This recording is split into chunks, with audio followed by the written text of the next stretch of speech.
Good evening, everybody. Good afternoon, good evening, or whatever time you guys are living in. Welcome to episode 30 of the FilmBrony podcast. I am, of course, the guy that is in charge of this whole thing, Nicanino, and as always, I'm not here alone. I have a guest with me who's responsible for starting the whole podcast. Would you like to introduce yourself? You know, out the disdain for Disney's recent current trend of live action remakes, what is social media plan on focusing on?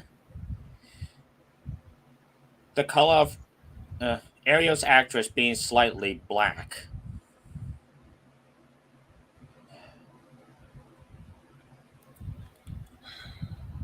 And keep in mind, guys, we're not, we're not like we're not like racist or something. We have nothing against the actress whatsoever.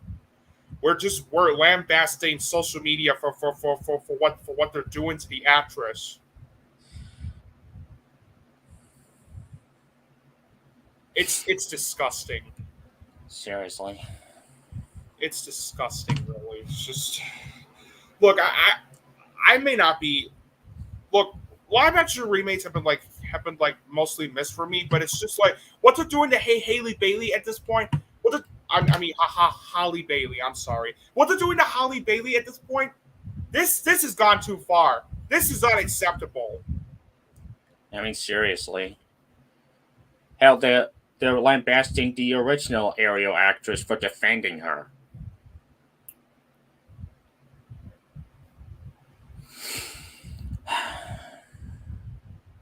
Just disgraceful. It is. What kind of a fucked up world are we living in right now? Yeah. Just beyond fucked up right now, I'm. This is seriously Ghostbusters 2016 all over again, and I don't like it. Yeah. Anyway, why don't we just get started with today's show? With what Søren has, does you. Sorry, let me rephrase that. With what Søren does first things first at the beginning of the podcast. So Søren, floor is yours. All right, Blu-ray Showcase. The bad guys. That's a good film. Barn Fink. Very good film. Very great film from the Coen brothers. The Bob's Burgers movie. One of the better films I've seen this year. Boys Don't Cry. Great movie. Cabinet of Dr. Caligari. Nice. District 9. That's a classic. The DreamWorks Armen 3 movie collection. Nice. Chicken Run, Wallace and Gromit and Flustaway. And I also got the 4 Wallace and Gromit shorts. Nice. Edward Scissorhands. I love that movie. Fish Tank. Nice. Licorice Pizza. I love that film. In fact, I have it too. There it is. I also got Limbo. Nice. Great film. Less Caution. The Ang Lee film. And a good one too. The Northman. One of the best of this year, easily. The Outfit. Nice. That's a good one. Parallel Mothers. Nice. Venom Let There Be Carnage. Nice. And last but not least, I got this huge Columbia Classics box set. It includes Anatomy of a Murder, Oliver, the musical, Taxi Driver, Stripes, Sense and Sensibility, and The Social Network. Nice. Now this is the second week in a row that I don't have any Blu-ray showcases for this podcast. Well, because due to budget reasons. But by the time we get to the next podcast, which is probably in early October, I should have plenty of Blu-rays to share with you guys. So All right, let's get to some movie.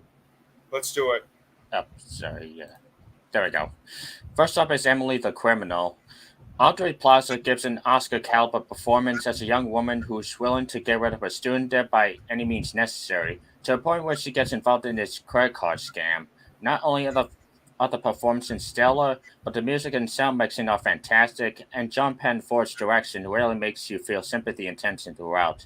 Definitely seek this one out when you can, as it hands still gets a seal of cinema.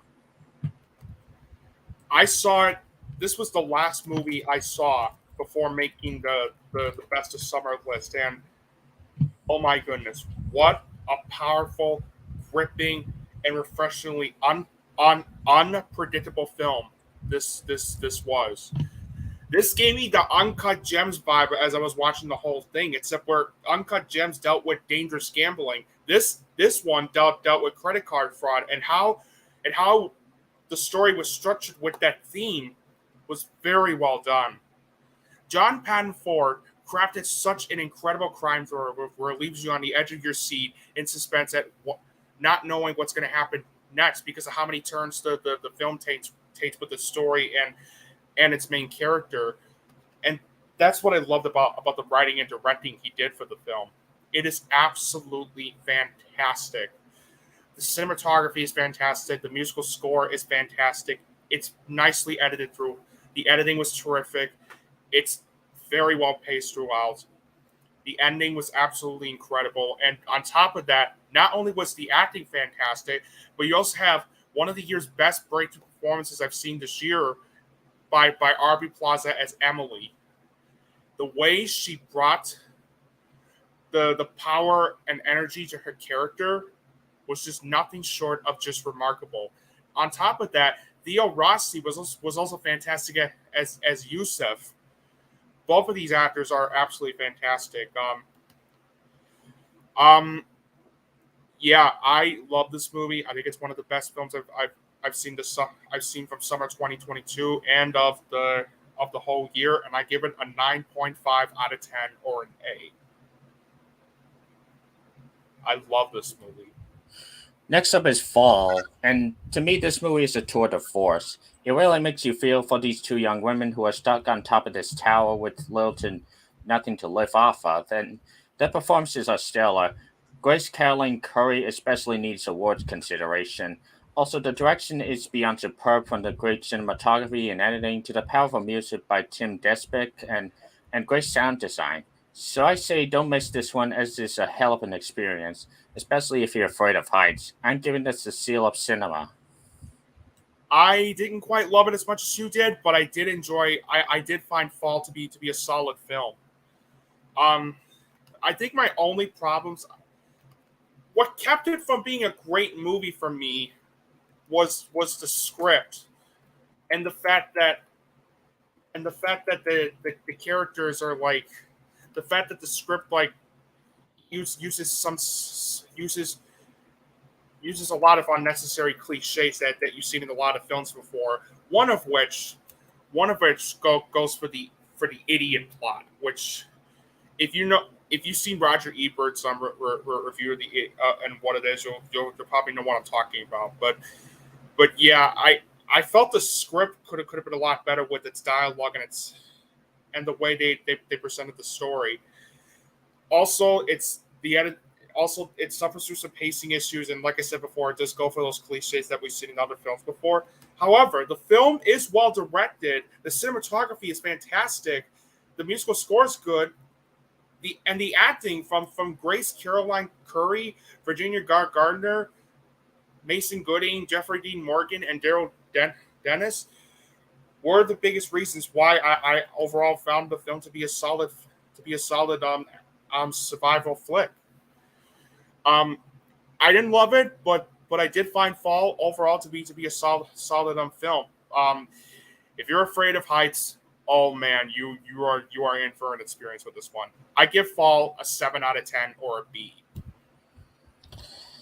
As for the next movie, though, Oh jeez.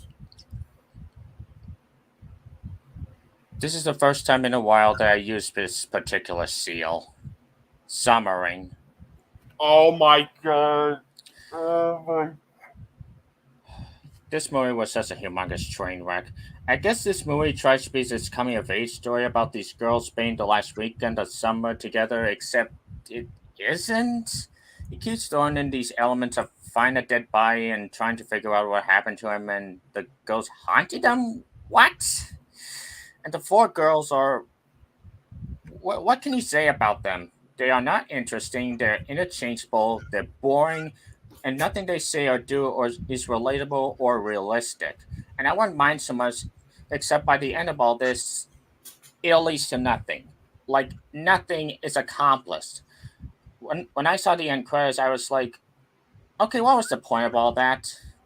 I'm not kidding when I say I have never seen a movie so aimless, so boring, so pretentious, so pointless, so uneventful, and all are so not worth seeing through since I had to watch Gene Dealman for class a few years ago. I'd honestly rather watch I'd honestly rather watch Morbius again because at least it made me feel something. At least it ended on a somewhat conclusive note. At least it gave us the Morbin time memes. This movie, nothing. There is absolutely no reason to see this movie, and I am flat out giving it the seal of rage. Man, what a shit show this movie was. Oh, James Ponsell, what happened? What happened to you, man? What happened?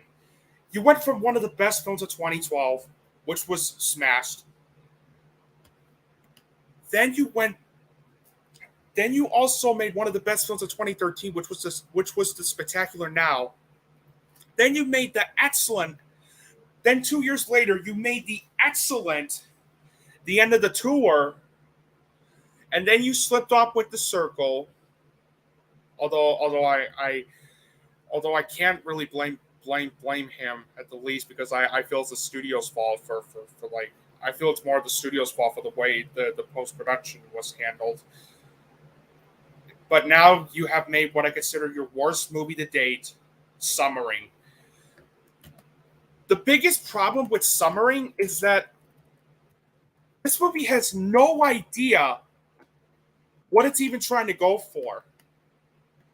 Like, give me a second.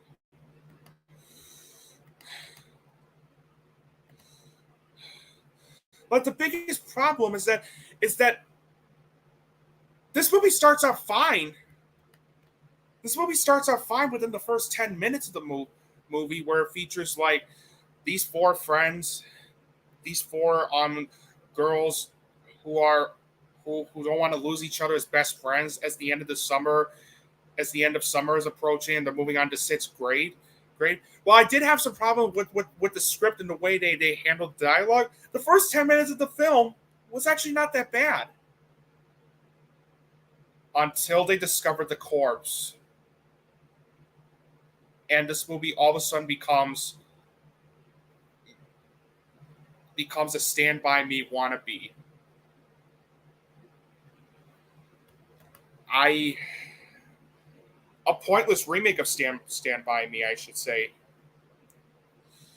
Not only that, I already mentioned that this is one of those movies where it can't even make up its own mind of what it wants to be, especially when this movie also tries to throw in some supernatural horror elements into the mix to the point where it even tries to recreate the 1996 cult film The Craft, because these girls are all of a sudden trying to contact the spirits.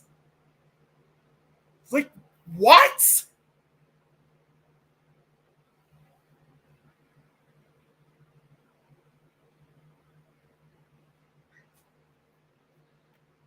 I I really can't make shit like this up. I will say this: this isn't the. I don't think it's the worst film of the year as Søren thinks it is, because the only redeeming things I found with the film are that the four main lead girls do give out some good performances in the film. They not only are the performances like solid, but they also had some good chemistry in the film too. Since you do believe that that the characters that they're playing are actually friends, and the cinematography is fantastic too. But that's it.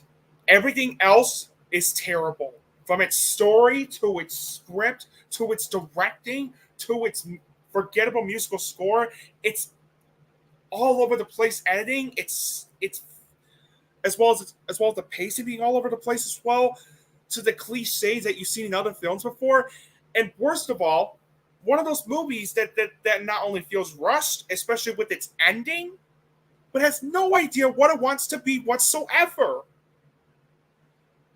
Oh, James Pudsall, what happened to you, man? You made Smash, The Spectacular Now, and the end of the tour. Where are you?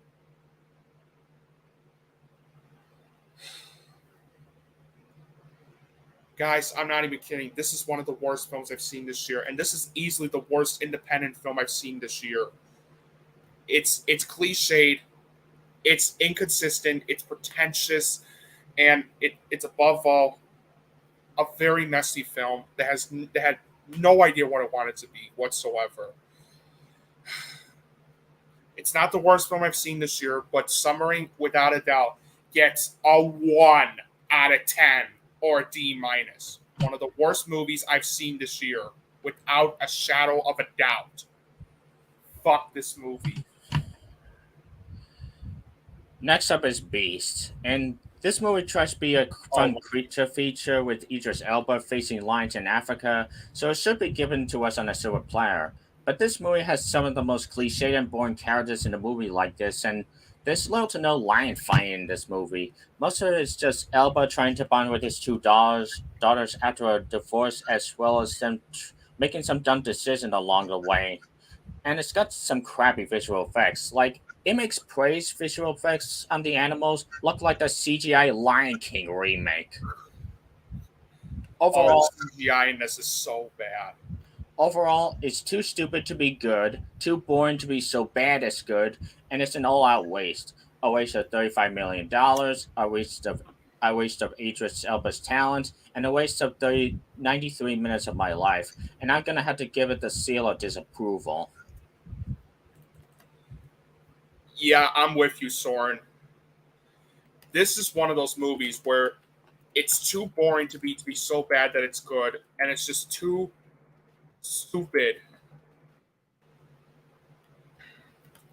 It's just one of those movies that is too stupid, since it takes itself way too seriously as being a Jaws like movie, but with lions, and it doesn't work when you have a cliched formula where formulated story where characters are making idiotic decisions just for the sake of the plot. Despite the acting, especially from Idris Elba and Sharlto Copley being solid, and the film having a good musical score and great cinematography, there is nothing else that was good about the film. And oh my god, the CGI lion. When you see the CGI lion throughout the whole film, it is laughably horrendous. I even made I was laughing hysterically at how awful the lion looked. And no joke, I even made this to describe my feelings. I even made this to describe my feelings towards the CGI lion. Look at this. Let me just here it is.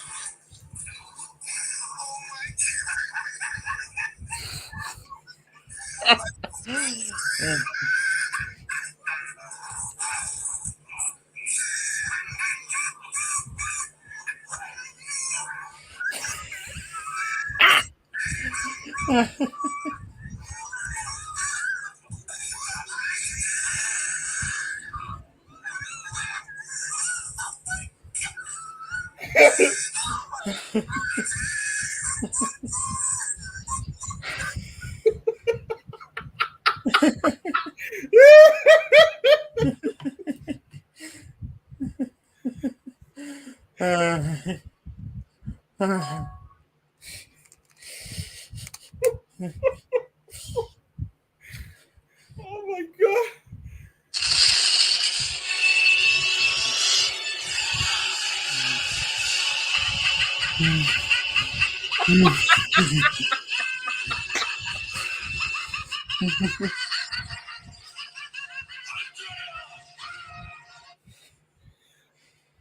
That's literally my reaction when I saw the CGI lion in this movie and how horrendous it looked.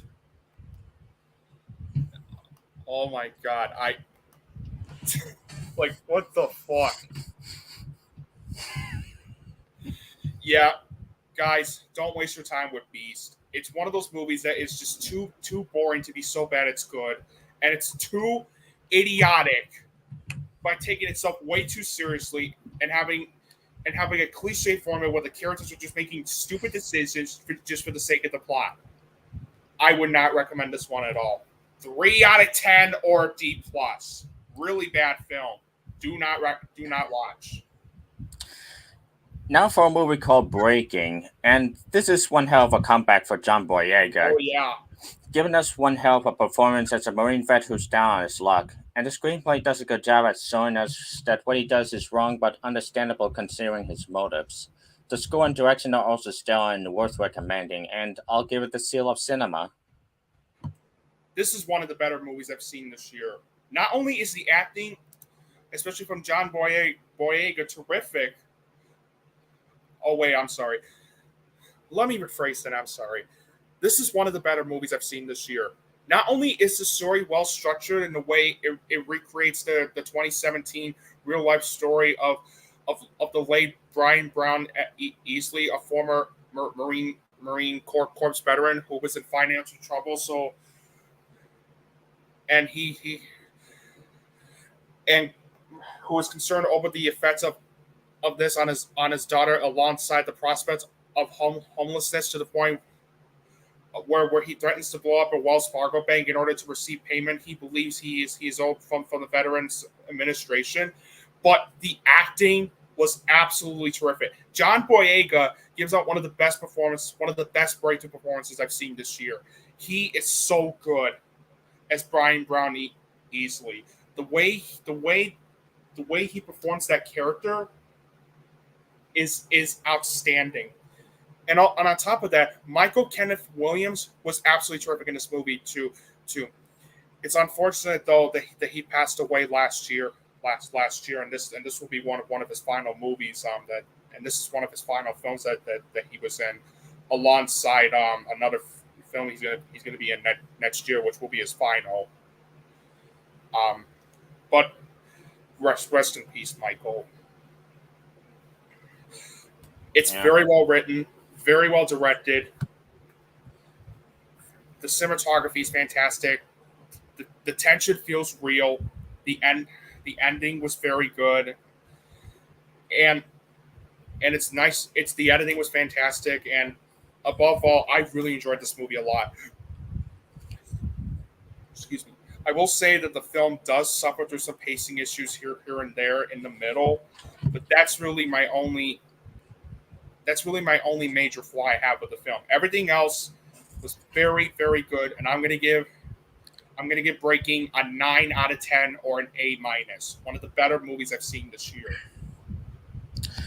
All right, my next movie review is Samaritan, and this was a fun blast. While it did have its retired hero saves the day again tropes, and the main villain could have used some work to stand out, I found myself immersed in this gritty world while also feeling for Sly Stallone as a man who has to let go of his dark past to get himself to become the hero. And I also had a ton of fun with the action set pieces, as they're both gritty and realistic, but also thrilling. I say check it out on Amazon Prime when you can, and I'm going to give it a seal of approval. Okay. This So movie, I guess yeah, you can go. okay. I got two horror films that I'll cover first. Before we move on to before Søren talks about his next movie. Actually, three horror films. Three. I'm gonna go by the worst, the solid, and the great. Um. Okay. The first film I'm going to talk about is The Invitation. Oh boy. So this movie is supposed to be like a mix between like Dracula, not just Bram Stoker's Dracula, but any type of Dracula movies as well as anything media related, and it just falls very, very flat on its face since this. I'm not even kidding when I tell you that the invitation is absolutely one of the most boring, cliche, and repetitive horror films I've seen this entire year. And like I stated before, this is one of those movies where it tries to be Dracula mixed with Get Out and Ready or Not, but it fails on so many levels, mainly due to how poorly developed and shallow the characters felt, how poorly executed the story was, how incomprehensibly edited the whole film was, how reprehensibly dull the cinematography felt, how many cliches the film throws in, and the worst part about this movie is how almost nothing, and I mean nothing, happens throughout the entire film until the last 10 minutes of the film. And when something does happen, they rely on those stupid, fucking loud noise jump scares.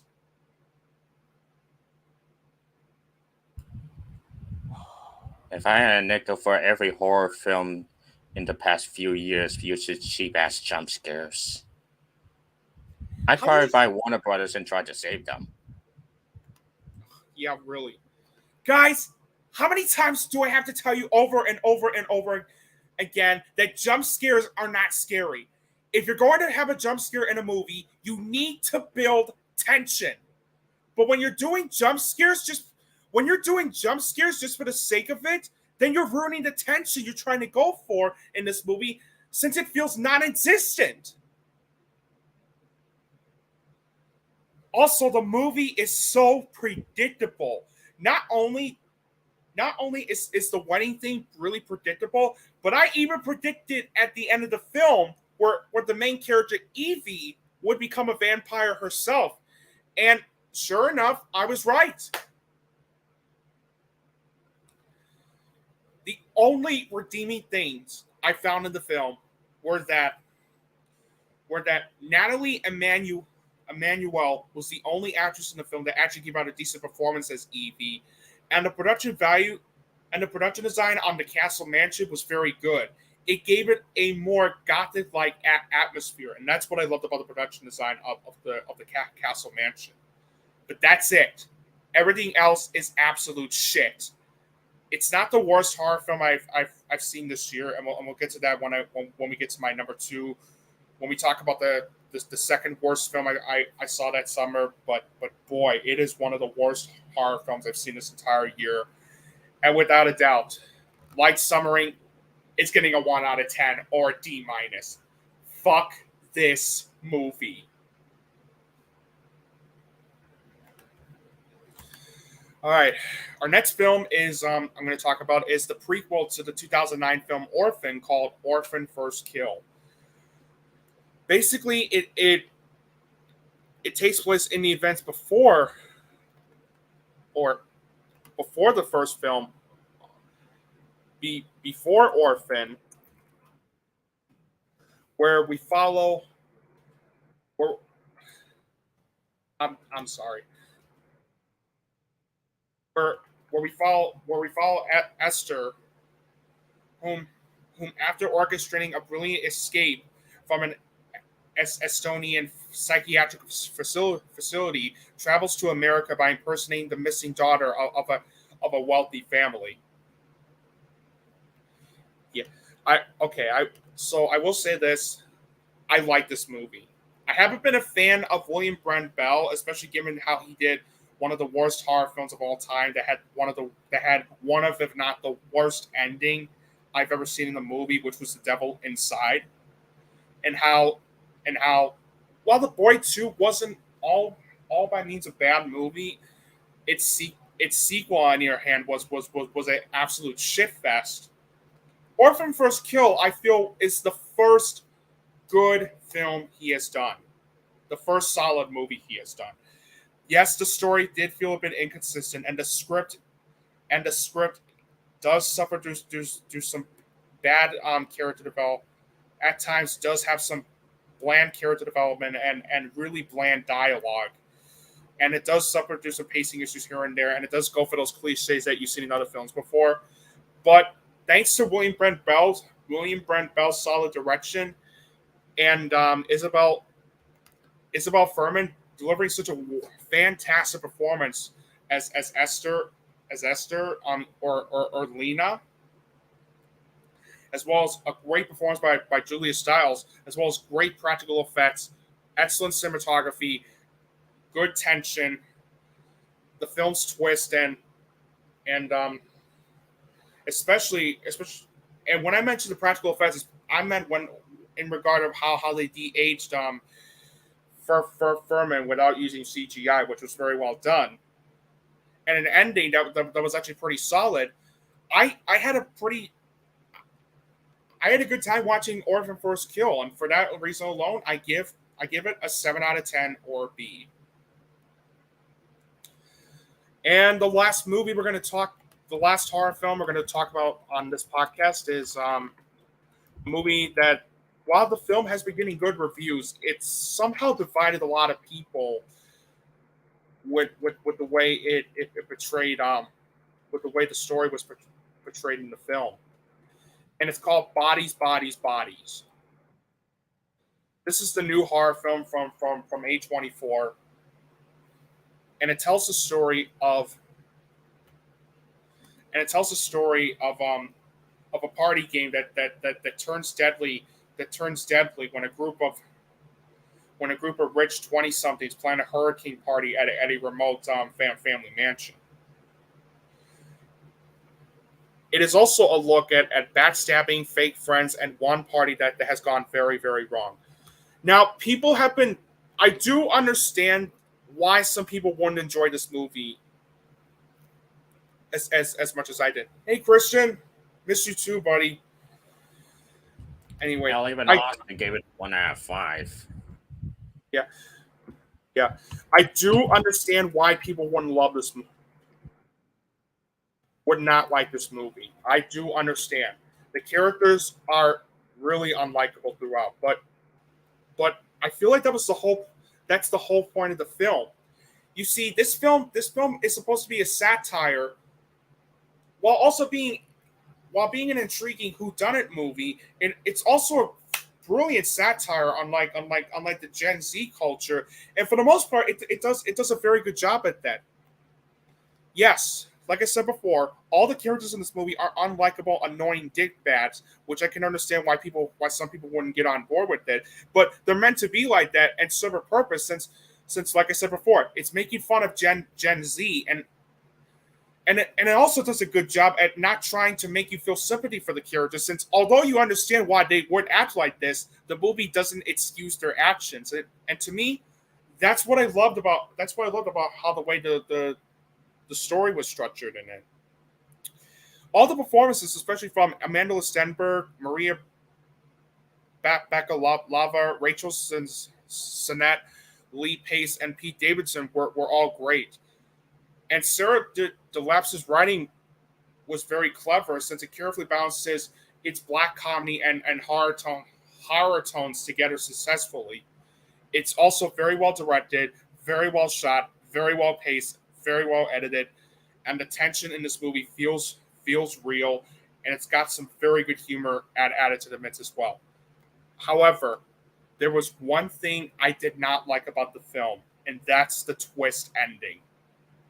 I'm not going to spoil what happens, but this is one of those twist endings that felt out of place, and it just felt really stupid in my eyes. I get why they did it, and props to them for doing so, but I just felt it wasn't executed. I just felt it wasn't executed well as much as I thought it was.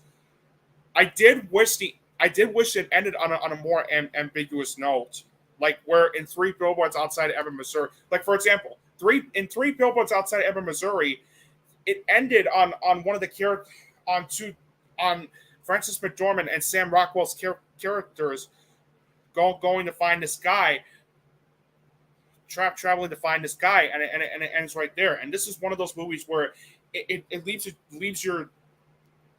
it leaves it's up to you. This is one of those endings where it leaves you wondering what happens next. Like it's like where it's up to you to decide what happens next. I wish Bodies would have had that ambiguous ending like that. But despite that, I love this movie. I really love Bodies. I think it's a brilliant I think it's a brilliant satire on the Gen Z culture. And this is one of those movies where you either love it or hate it. And even though I do understand why some would hate this movie, I nevertheless loved Bodies. It's not the best horror movie that A24 has put out. I've seen this year. The Ty West film X still retains that title, but I nevertheless thought it was clever, funny, intriguing, and thought provoking. And for that, I give Bodies a 9.5 out of 10 or an A. Our next movie, though, 3,000 Years of Longing. This was such a transcendent and immersive experience. George Miller proves once more that he's still guided even after 7 years in inactivity. His vision and creativity flows through the story, characters, and visuals, giving us some of the most pleasing production values and special effects I've seen all year. And what helps is the music by Junkie XL, which is up there with his Fury Road score, as well as the performances about Taylor Swinton and Idris Elba. It's really sad to see this bomb as hard as it did, because this is one of the best films of the entire year, which I'm absolutely giving the seal of cinema. Yeah, it's really unfortunate that it bombed at the box office. But I because I actually did like this movie. I didn't love it as much as Soren did, however, since I did have some problems with the story, with with the story being a bit messy at times. And same thing with the editing and at times the writing, especially with my problem with the writing is that most of the character development and most of the character development was and the and the tone they try to put in the film were very messy at times. I'll admit. Um, but despite that, I like this movie. The acting was very good, especially from Idris Elba and Tilda Swinton.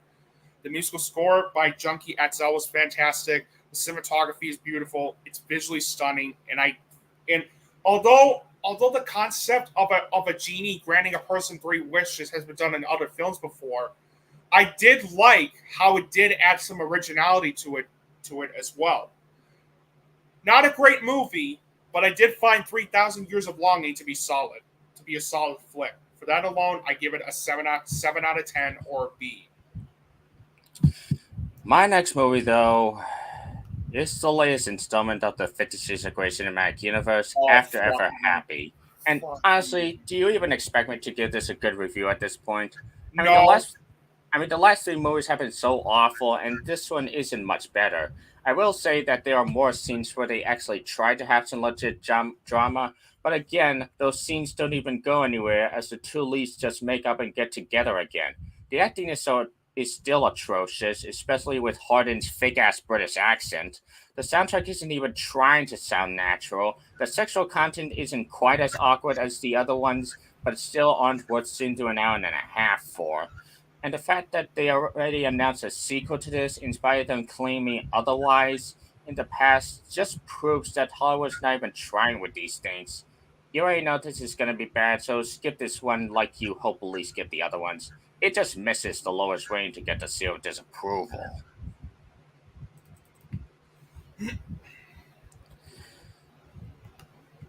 Thankfully, we end these reviews on a positive note with Pinocchio.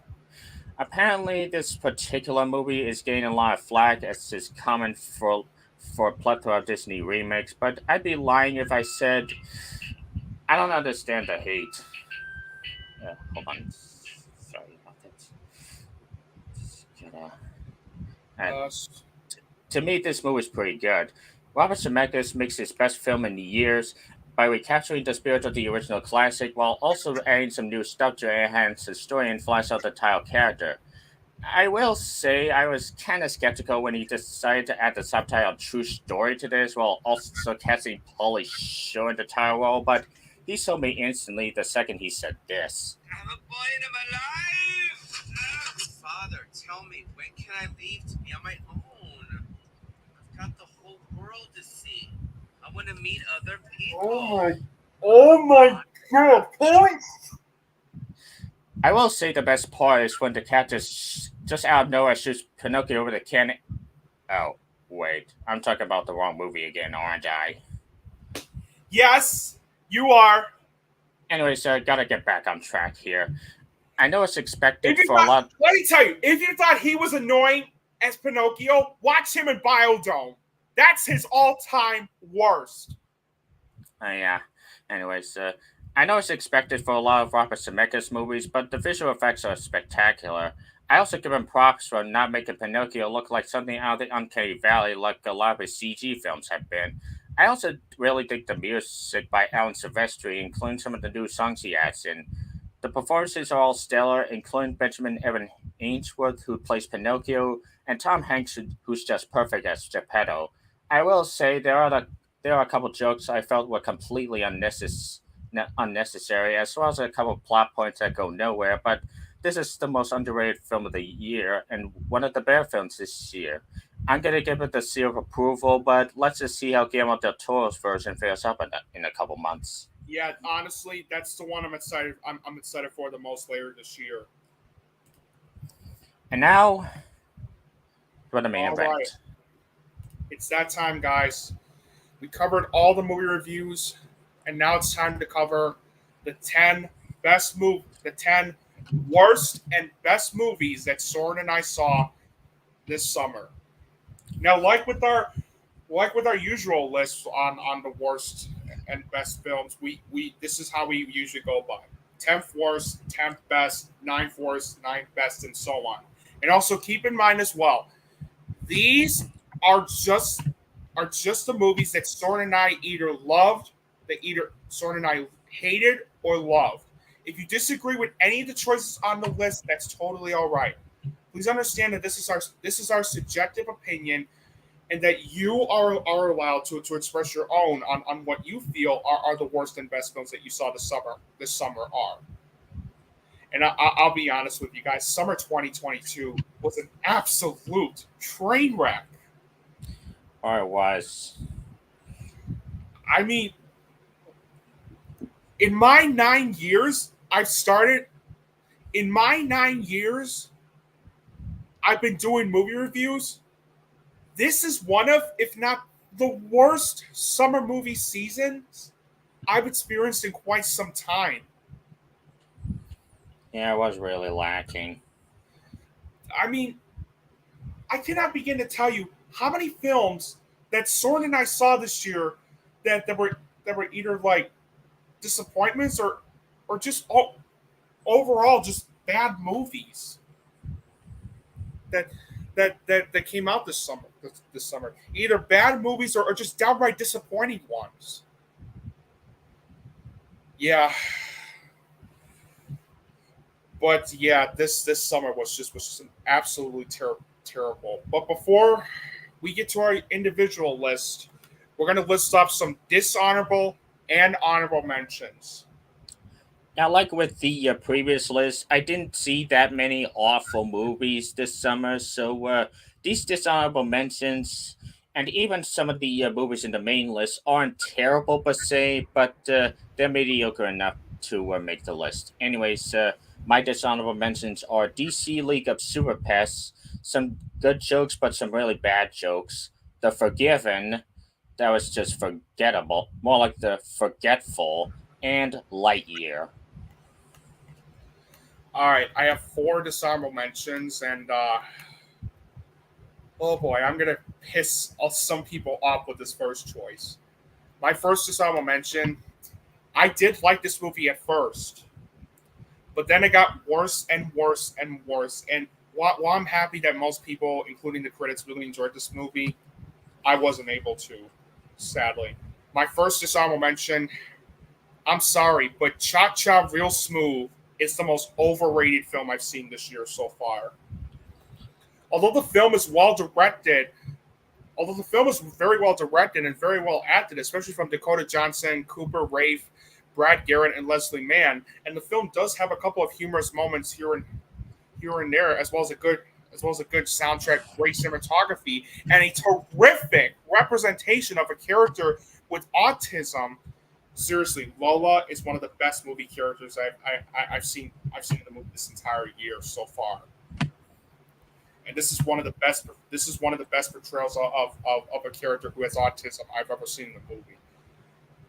Even despite that, though, this is one of the most frustrating films I've ever had to sit through this entire year so far. I think the reason is because minus Lola, Dakota Johnson, Brad Garrett, and Leslie Mann's characters, almost every single character in this movie either feel cliched, shallow, paper thin, or just obnoxious. Especially Andrew.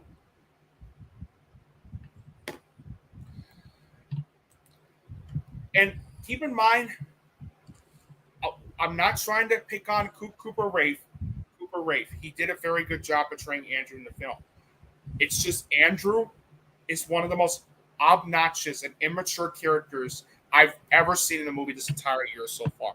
I get that Andrew is supposed to represent a 20-some-year-old slacker who's trying to decide what to do in his life as he's going off to college. But when the movie can't even decide what personality they want the Andrew character to have, whether he's a charming guy or an unlikable prick, and it goes on and on and on and on throughout the entire film, I'm sorry, but that frustrates me to no end. Especially when he tries to fall in love with Domino, played by Dakota Johnson, even though she was already engaged to someone else, and Domino confronts him about it towards the end of the film. Granted, he does mature towards the end of the film, but by then I was like, so what? If it was in the middle of the film, then it would be understandable and I would forgive it. And it didn't help that the ending was also an incomplete mess as well because of this. Now, keep in mind, Cha Cha Real Smooth, I don't think it's a bad movie, but I have to be honest when I say that this is the most overrated film I have seen this entire year so far. I'm sorry to those that love this movie, but I got to be honest, Cha Cha Real Smooth was not good. Sorry.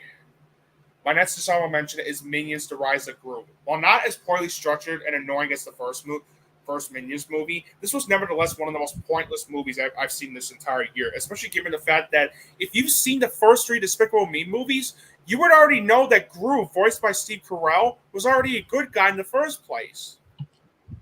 I understand. And I thought Black Widow was too little too late. And they chose them to make the Mario movie. Yeah, really. I understand it's supposed to be before the Despicable Me movies, but having Gru wanting to be a bad guy towards the end of the film just didn't make any sense for me. My next dishonorable mention is The Forgiven, starring Ray Fiennes and Jessica Chastain. I love the director's last movie, which was Cavalry. That had one of the best performances by Brendan Gleeson, and it was a great movie involving priesthood. So him directing The Forgiven was the biggest reason why I wanted to see this. Unfortunately, this is one of those movies where, despite a well-acted cast, great cinematography, and good directing, it couldn't decide what story it wanted to be, and as a result, it not only becomes a waste of talent for everyone involved, but also a waste of time for the audience as well.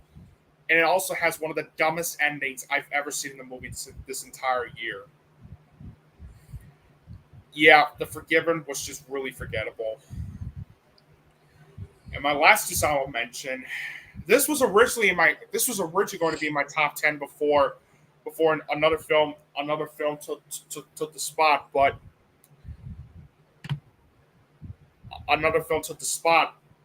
it's Alex Garland's Men.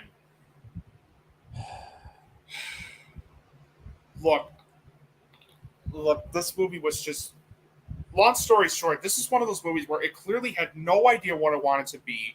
Like, did it want it to be a slow burn allegory on men and misogyny, or did it want to be just a grotesque body horror movie? And not only did it contain one of the worst endings I've ever seen in the movie this entire year. Seriously, that ending where it was revealed to be her ex-husband the whole time, and his reasoning is that he wanted her love, really pissed me off to no end. Not only that, but it also contains one of my biggest pet peeves in movies, where it continuously repeats its men versus women agenda down people's throats over and over and over again. And at that point, not only is it annoying, but this is one of those movies where it just you just can't help but just feel extremely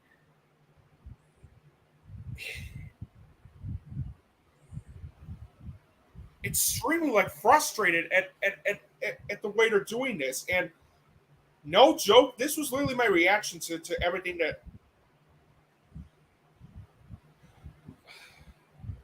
I'm about to pull off this clip.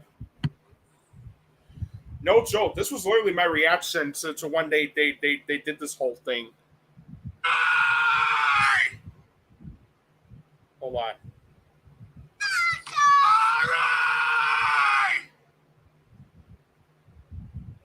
Alex Garland, I love you, man, but this was not good, man. I'm sorry.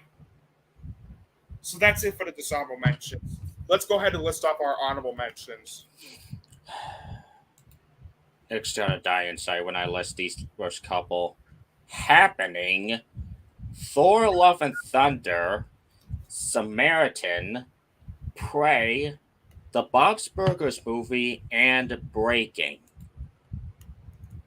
Okay, my honorable mentions are the Bob's Burgers movie, Downton Abbey: A New Era, the Adam Sandler basketball flick Hustle, Brian and Charles, The Duke, Breaking, The Phantom of the Open, and Ron Howard's 13 Lives. All right, as always, on to the top 10. My On number to the- 10. Let's. My number. I'm sorry. Go ahead. My number 10 worst is what happens when you try to remake Blazing Saddles for a new generation. My number 10 is Paws of Fury: The Legend of Hank. That's my number 10 as well. While it's well acted and competently animated, it's just not funny. The plot is just copy and paste. The humor just derives from generic kids movie humor or these modern tech references that more distract from the experience than enhance it. So while Paws of Fury isn't terrible per se, it's still not a good way to kick out the list as my number 10 worst. Yeah, I'm with Søren on this one. I'm in being there. Paws of Fury: The Legend of Hank is it the number 10 worst? Hey, folks, did you ever want to see a movie where it's remaking the Mel Brooks classic Blazing Saddles but with samurais? I'm going to have to guess that your answer was no. No. And do you want to see me made into a kids movie? No? Well, too bad, you got it anyway. Yeah, bro. Yeah. Yeah, not only was this such a pointless remake of Blazing Saddles where they're reusing some of the same jokes from that film, but the story was a cliched mess. The script is filled with terrible character development and bad dialogue. It's badly paced, badly edited, and many of the jokes in the film felt just beyond juvenile and just redundant. Sure, the animation is solid, and so is the voice acting, and it has decent looking samurai action sequences for an animated movie like this, and the musical score is decent too. But despite that, this movie, it's not good. It's not good. Even given the fact that the movie took almost 10 years to make, I shit you not. And it was originally going to be called Blazing Samurai. This is one of those movies where by the time you see it and it's over, you start to question all these years just for this? Really? Yeah. While this isn't the worst, while while this isn't as bad as some of the worst animated films I've seen this decade so far, like Scoob, The Addams Family 2, and the dreadful Boss Baby Family Business, this was nevertheless one of the worst and most pointless animated movies I've ever seen. Yeah, yeah, you might have probably guessed it, but Plaza Fury: The Legend of Hank is easily Soren and I's number 10 worst. My number 10 best is The Edward of Golfing, The Phantom of the Open. I gotta say, after starring in one of the worst movies ever, Don't Look Up, Mark Rylance is on his way back up with the outfit, the upcoming Bones and All with Timothy Chalamet, and now this. And not just his performance, but also the direction and writing that ought to put a smile on your face somehow. And you're gonna see a lot of these types of movies on my list. So my number 10 is Phantom of the Open. My number 10 best is The Black Phone. The Black Phone is one of the creepiest and most intriguing horror films I've seen this year so far. Not only did it feature Ethan Hawke in one of his best and most menacing performances he's given out of his career, but thanks to a great script by Scott Derrickson and C. Robert Cargill, as well as a terrific direction by Derrickson, as well as the scares and tension in the film feeling real, and the film having limited and strong jump scares in it, as well as a well structured story. This is one hell of a thrill ride I'll never forget. Plus, the film had excellent sound design and an excellent musical score as well. Plus, out of all the films adapted from short stories, I feel this is one of the best. This is one of the best films based on short stories I've ever seen. I've ever seen them do. So, yeah, I really recommend The Black Phone a lot. While the film did suffer through a couple pacing issues in the middle, this was nevertheless such a fun ride from start to finish. And I did give it a 9 out of 10 in my original review. Yeah, I might bump it up to a 9.5 out of 10 the more I think about this movie and the more I watch it the second time. But as of right now, I really enjoyed the Black Phone a lot, and that's why it's my number 10 best. My number 9 worst is the Dire Roger Rabbit itself, Chip and Dale Rescue Rangers. Look, I do appreciate what the movie's doing with its animation, and I do enjoy John Mulaney playing Spire Pig playing Chip, as well as Andy Samberg playing Johnny the Daughter Banger playing Dale. But this was kind of a mess. The effects don't look good, the mystery is predictable and makes little to no sense, and the way they did Bobby Driscoll dirty is just inexcusable on Disney plot. That's pretty much why Chip and Dale is my number 9 worst. My number 9 worst, Soren and I just did a review on this just now, and it's Beast. Yeah, we already mentioned why we hated this movie. We couldn't stand this movie, so we're gonna make this a long story short. Long story short, Beast is one of those movies where it takes itself way too seriously as being a Jaws-like movie but with lions, and it doesn't work, especially when you have a cliched formula where characters are making idiotic decisions just for the sake of the plot. That's all there is to Beast. Despite the acting, especially from Idris Elba and Shutter Copley being solid, and the film having a good musical score and great cinematography, this is one of those movies where it's too boring and idiotic to be a so bad it's good movie. And the CGI line in the film is laughably horrendous. Like I said one last time, this was literally my reaction to it. Yes.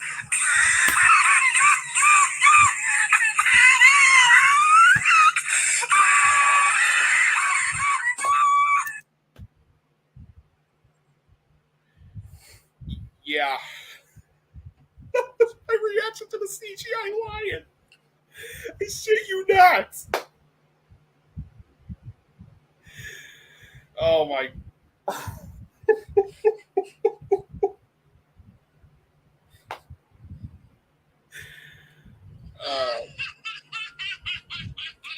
Uh, Hold on. Sorry.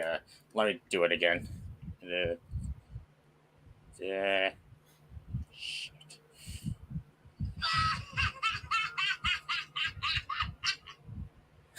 yeah, my thoughts exactly, Rainbow Dash.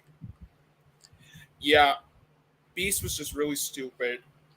It's one of the most boring and idiotic films I've seen this year, and without a doubt, it's easily my number 9 worst. My number 9 best is Baz Luhrmann's best film in years, Elvis. And once again, I join in with Søren because I also have Elvis as my number 9 best as well. His vision of the 60s and 70s is something to behold, and the music is great as you expect from a movie like this.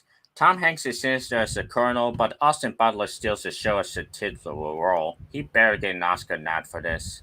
And for a Seriously. two, and for a 2 hour 40 movie, it flows by quickly, and that makes Elvis a good placement for my number 9. I've never been a fan of Baz Luhrmann, minus Strictly Ballroom and Moulin Rouge, since films like Romeo and Juliet, Australia, and The Great Gatsby felt like nothing but style over substance movies. Elvis, however, I would argue, is his best movie he's made in years. Yes, it does have his usual style traits, but it actually works in this movie because of how it actually drove the story for it and how much substance there was throughout the entire film. And above all, it was just Baz Luhrmann wanting to make a biopic on Elvis Presley, and for the most part, he did a fantastic job with it. Austin Butler gives out the best performance I've seen this year so far as Elvis Presley. Not only does he sound like Elvis, not only does he sound like Elvis, but the way he also sings and dances like Elvis is just absolutely outstanding. The musical sequences are phenomenal, especially with the way they were choreographed, shot, edited, and directed. The film had excellent production values and costume design. It's very well directed. The script was fantastic. The story, for the most part, was brilliantly structured, and the way it touched upon a subject of cancel culture was very well handled. Since back then, Elvis was sadly facing criticism for the way he sang and acted. Yeah, unfortunately, that was back then though. Nowadays nowadays I, along with many people, think he's one of the greatest. He's one of the greatest musicians of all time, and I still believe so. I still hope we still think that to this day. And yeah, the only problem I did have with the movie is that I really wish they could have added 20 more minutes of it, since there were some things that the film time skipped on it, especially when it came to Elvis's relationship with his wife, Priscilla. I did wish they could have delved deep. They could have like spent more time on that. I mean, they showed a glimpse of it. They did show a glimpse of it, but I just felt it was just. I just felt they could have just like delve into it a bit more. But despite that, though, Elvis was a great movie. And plus, when you pay a tribute to the King of Rock and Roll, and when you also received a very positive reception from the Presley family themselves, including their granddaughter Riley Keough, you know you've made a great movie. Baz Luhrmann, well done, and thank you for paying a huge tribute to Elvis Presley. That's why Elvis is Søren and I's number 9 best. Well, Michael Marshall, it's funny you say that because my number 8 worst is proof that John Lasseter has lost his magic, and that's luck. Where did that $140 million price tag go to? The standard animation, the bland story, the cluttered world building, the lacking humor, the fact that the producers screwed over the writing process.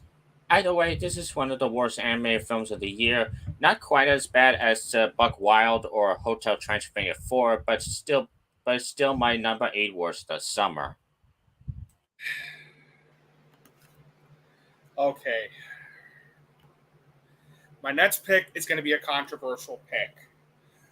This is one of those movies where it divided a lot of people, where they either liked it or they hated it. To me, this was a movie I was really looking forward to seeing. This was in my top 3 most anticipated films of the summer. And to say this movie let me down so much would be an understatement. Number 8 is, and it really pains me to say this, Thor: Love and Thunder. I'm not saying a single word. Thor: Love and Thunder to me was a colossal disappointment. I loved the last Thor movie, Thor Ragnarok, and I loved Taika Waititi's previous movie, Jojo Rabbit. And I still have yet to see What We Do in the Shadows or Hunt for the Wilder People, but I'm really eager to check those films out, given the rave for reception it received from both critics and audiences. But Thor: Love and Thunder was one of those movies where it not only tried too hard to be funny, but it was also one of the most inconsistent, idiotic, and boring movies I've seen this summer. I've seen this entire summer. Yes, the acting was very good, especially from not only Chris Hemsworth and Natalie Portman, but from Christian Bale, who was fantastic as the villain. And it also did have a good soundtrack, great cinematography, and action sequences. But unfortunately, those are the only things I liked in the film. I really did not like. I'm sorry. I did not like Thor: Love and Thunder at all. Other than the film's story being an inconsistent mess and the script having messy dialogue, an inconsistent tone, and bad character development, this movie basically also stretches one joke throughout almost its 2-hour runtime. Basically, the joke going, look at Thor, he's the dope man, and he's making an ass out of himself. Wow, movie. You're so clever. Sarcasm aside, I was also very disappointed with how sloppy and half-assed the visual effects looked in the film. At times, it looked not only messy and rushed, but some of it looked unfinished. And that really bothered me to no end. And one more thing about the joke. About that stupid joke. Oh my god. Let's have Thor humiliate himself by showing his ass in front of people because that's so funny.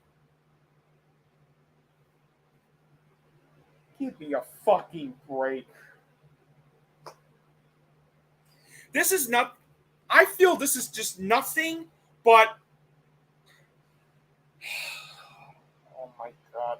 I feel this is just nothing but just a Barney and Friends or the Teletubbies version of the Marvel Cinematic Universe. It's that. That's how much I did not like. That's how much I did not like this movie at all. And to answer your question, no, I have not seen it. Sadly, I never even heard of this one actually. Never heard of it either until now. Yeah. I'm sorry, but Thor: Love and Thunder is now my new least favorite of the Marvel Cinematic Universe movies. And this is the first time I've ever hated a movie from a Marvel Cinematic Universe movies. I would rather shove a jar up my ass while watching Thor: The Dark World, Eternals, and Ant-Man the Wasp in a loop and sit through 5 fucking minutes of Thor: Love and Thunder ever again. I'm sorry to those that like Thor: Love and Thunder, but this is a movie I could never see myself watching again. Taika Waititi, I love you, man, but try harder next time. That's why it's my number 8 worst. I'm sorry.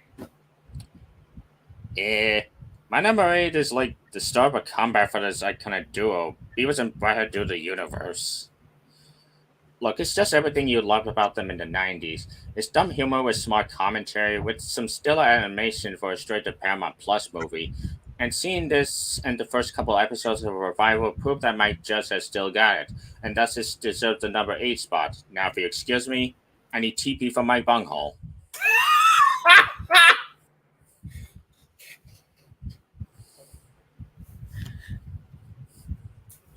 I am Cornholio. I need TV for my bunghole. Are you threatening me? I am Cornholio.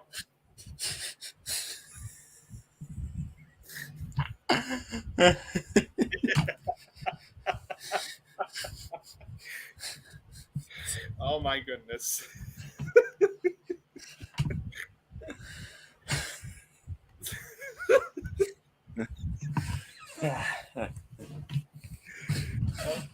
What the fuck?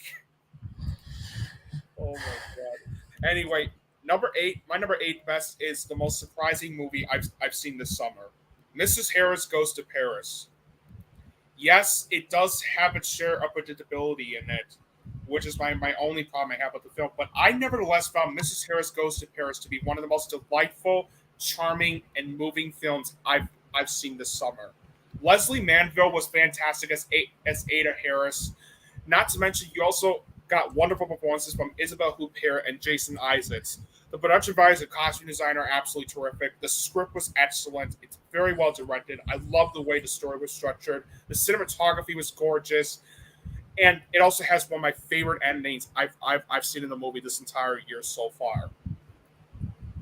Overall, Mrs. Harris Goes to Paris was delightful, charming, and moving, and that's why it absolutely deserves my number 8 best film of the summer pick.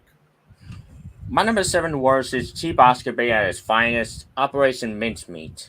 It's well acted and the premise has potential. Unfortunately, the characters are stock, the writing is stock, and I just felt bored throughout. You're better off just reading the Wikipedia article or even look at some documentary I've never heard of. Or just read the novel that it was based on.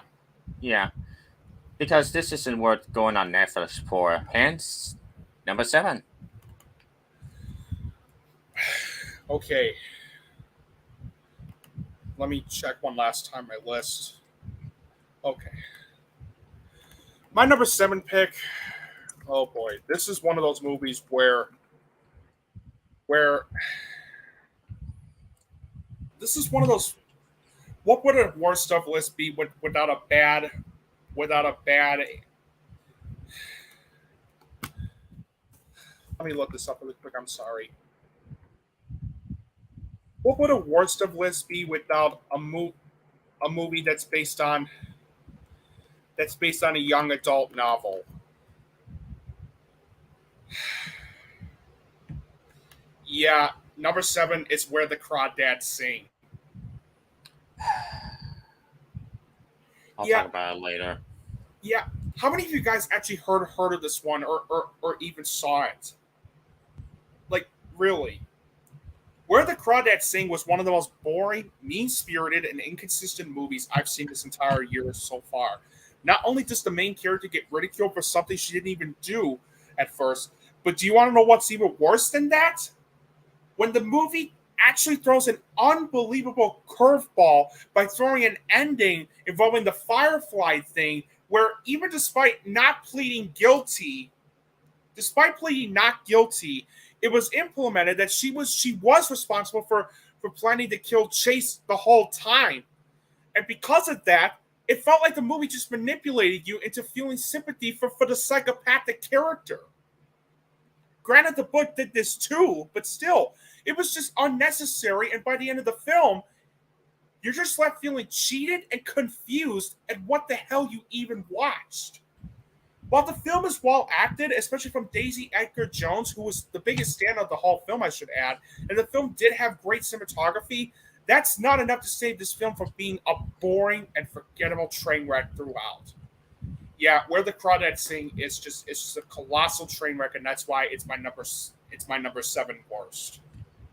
My number 7 best, I Feel the Need for Speed, Top Gun Maverick. I'll touch upon that in a little bit when we get to it. This movie takes everything we all loved about the first movie and amps it up to 11. The acting is amped up, the action is amped up, the emotion is amped up. It's one hell of an experience. I can see why this killed it at the box office, even months after it first came out, which is why Top Gun Maverick is my number 7. Number 7 is a movie I just explained just now. Number 7 is another movie I just mentioned just now, and it's Bodies, Bodies, Bodies. As a horror comedy, I found Bodies, Bodies, Bodies to be a clever, funny, intriguing, and thought-provoking satire film that does a fantastic job nailing its satire on Gen Z, while also being an intriguing whodunit movie as well. As I stated before, all the performances, especially from Amanda Stenberg, Rachel Zensen, and Pete Davidson, were great. The writing was fantastic. It's that it carefully balances its tones between black comedy and horror together successfully. And yes, like I stated before, while the main characters are unlikable, annoying dickbags, they're meant to be like that and serve a purpose. Since the movie is clearly making fun of the Gen Z culture, and it also does a good job at not trying to make you feel sympathy for the characters. Since like I stated before, although you understand why they would act like this, it doesn't excuse their actions. It's also very well directed, well shot, well paced, well edited. I love the way the story was structured. The tension feels real, and it does have some very good humor added to the mix as well. While I didn't like the twist ending, while I did not like the twist ending, that's really my only problem I have with the film. Everything else was just absolutely, I thought was just great. Excuse me. Overall, I love bodies, and that's why it's my number 7 best. My number 6 worst. I know I used this quote before, but fuck it. You stood on the shoulders of great 90s blockbusters to accomplish something as fast as you could, and before you knew what you had, you patented it, you packaged it in slightly unpackaged monthspot, and now you're selling it. Jurassic World Dominion. Like I said before, this movie seems less concerned about making a good movie with good story and good action, and thinks people are just gonna buy tickets because it's like, hey look, dinosaurs roaming around, even though they take a sidestep from freaking locusts. Oh look, the usual 3 actors. Aren't you excited? Dotson, we got Dotson here. Don't even. I'll touch upon that in a little bit. See, nobody cares because even though this grossed nearly $1 billion worldwide, it dropped a lot since its opening weekend. So I hope they take it as a sign to end it here, and that's why Jurassic World Defecation is my number 6 worst. My number six worst is sadly another filmmaker in the Marvel Cinematic Universe that fell from grace. Yep, I think you guys know where I'm going with this. Number 6 is The Gray Man. I'll touch upon it later. Russo's, to Anthony and Joe Russo, what the hell happened? You guys did so well when you directed Captain America Civil War, Avengers Infinity War, and Avengers Endgame. What happened? Not only was The Gray Man one of the worst action movies I've seen this entire year, but this was also one of the most inconsistent and downright reprehensible movies I've seen this year as well. Even despite good performances by Ryan Gosling, Ana de Armas, who I'm really excited to see in that Marilyn Monroe biopic Blonde coming later on in the month, I should add, and Julia Butters, and the film having good cinematography and Henry Jackman's soft, solid musical score, it still was not enough to save this movie. And honestly, I feel this movie is also showcases everything wrong with Netflix right now. Yes, I'm well aware of the controversies they were under even years before this movie came out, but this to me was the final nail in the coffin. Yeah, just the action sequences are some of the worst I've ever seen in the movie this entire year so far, due to it not only being awfully choreographed, but the film relying too much on quick cut edits that not only melted my brain, but also gave me a headache afterwards as well. Also, the movie cost $200 million to make. Yet it has some of the worst and most dated visual effects I've seen in the movie this year, aside from Moonfall, Morbius, and another film which Søren mentioned earlier that I'll talk, and another film which I'll talk about later when I get to it. And the rest of the acting was just bad. Aside from the movie wasting the talents of Jessica Henwick, Billy Bob Thornton, and Alfre Woodard, I was also very disappointed in Chris Evans in this movie. Other than this is one of those performances where I know he's trying his best, but the way his character was written, good Lord, it gave me bad flashbacks to the way Hugh Jackman's villain's character was portrayed in Neil Blomkamp's disastrous Chappie, where he acted like a whiny baby throughout in some parts. and I've defended his performance as Buzz Lightyear in the new Lightyear movie. So what happened? What happened here?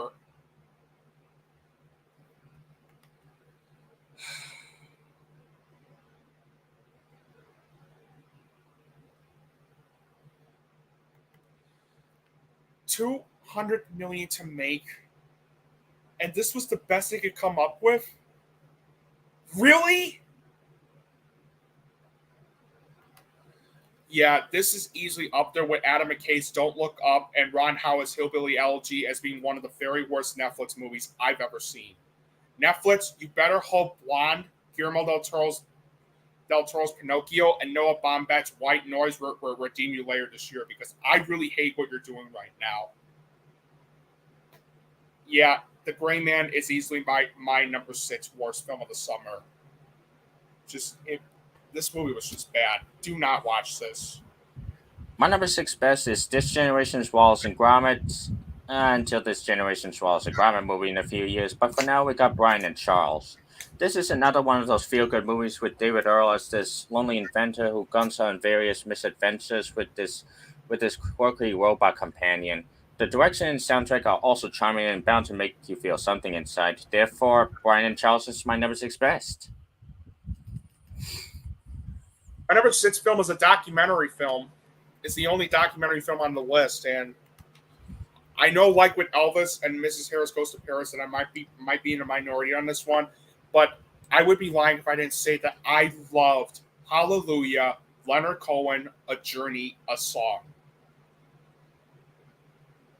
I'm not kidding when I tell you that I found this documentary to be an excellent one that does a great job painting a portrait and tribute to Leonard Cohen, and for exploring the Hallelujah song he wrote, which would later become one of the most well-known and influential songs of all time.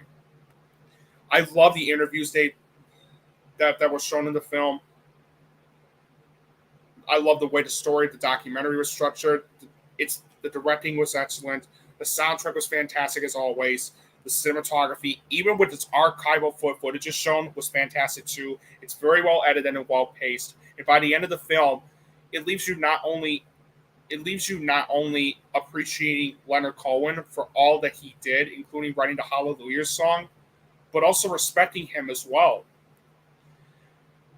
The only problem I did have with I did feel that the film could have shaved like 12 minutes of it down, I nevertheless found this to be a great documentary that I really recommend checking out. And that's why Hallelujah, Leonard Cohen, A Journey, A Song is my number 6 best. My number 5 worst is a movie that should have been at least fun, and that is Beast. Look, Idris Elba does his best, but this was just a cheap-looking mess. A messy script, low to no thrills, and effects that looked like something out of the 90s, so my number 5 is Beast. All right. Number 5, we talked about this in our podcast. We talked about this just earlier, and James Ponsall, what happened, man? What the hell happened? Number 5 is Summering. I'll touch base about it later. Oh my God. We already talked about how bad this film was. So I'm just gonna make it brief. Summary was supposed to be this coming of age movie involving the 4 girls who don't want to lose each other as best friends as the end of summer is approaching and they're moving on to 6th grade. And admittedly, the first 10 minutes of the film wasn't all that bad. Sure, the script was messy as hell with its dialogue, but it was actually one of the most satisfying openings I've seen in the movie this year. Until they find the corpse, and it becomes a pointless remake of Rob Reiner's Stand By Me. And that's where it goes downhill from there.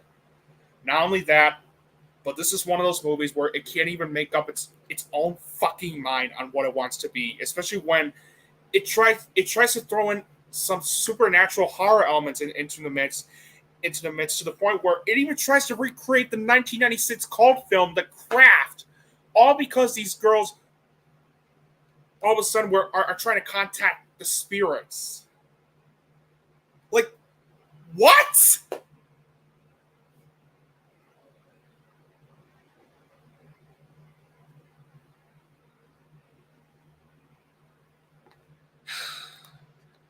I guess the only redeeming things in the film are that the four main girls are very good in this movie. Not only did they deliver some very good performances, but they also had some good chemistry in the film too, since it does make you believe that they're actually best friends who don't want to lose each other.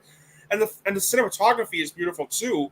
But other than that, this movie was a huge waste of time. And the fact it was directed by James Ponsell, the same guy that directed Smash, The Spectacular Now, and The End of the Tour, baffled me to no end. What a disaster of a film this was. Without a doubt, Summering is my number 5 worst.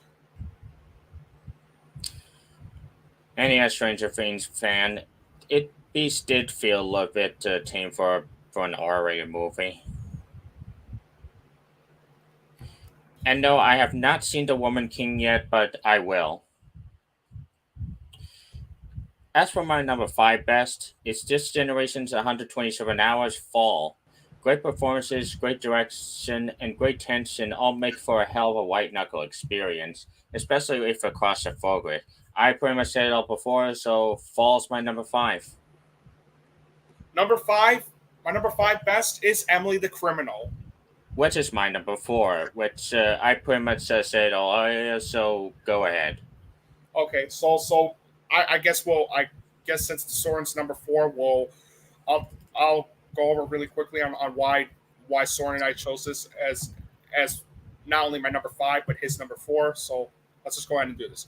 Emily the Criminal was one of the most powerful, gripping, and refreshingly unpredictable crime thrillers I've ever seen. Aubrey Plaza gives out one of the best breaking performances I've seen this year as Emily. Her performance in the film was just nothing short of just remarkable. Theo Rossi was also fantastic as Yusef. And what I also loved about this movie was that John Patton Ford crafted such an incredible crime thriller where it leaves you on the edge of your seat in suspense, not knowing what's going to happen next because of how many turns the film takes with its story and its main character. This gave me Uncut Gems vibes as I was watching the whole thing, except where Uncut Gems dealt with dangerous gambling, this one dealt with credit card fraud. And the way the story structured with that theme, I felt was very well done. And the ending is one of my favorite endings I've seen in the movie this entire year so far. What an ending this was. Overall, Emily the Criminal is one of the most powerful, gripping, and refreshingly unpredictable films I've seen this entire year so far. And it's a great way to kick off the top 5 best. And that's why it is my number 5 best and Soren's number 4 best. My number 4 was is what happens when you turn the Loud House episode No Such Luck into a shitty courtroom romance, and that is what the crawdads sing. Decent performances and cinematography can't save a cliched courtroom drama, a boring romance, or a mean-spirited movie with a protagonist that's crapped on constantly because she was accused of murdering someone. And this was an unpleasant enough experience to place as my number 4 worst.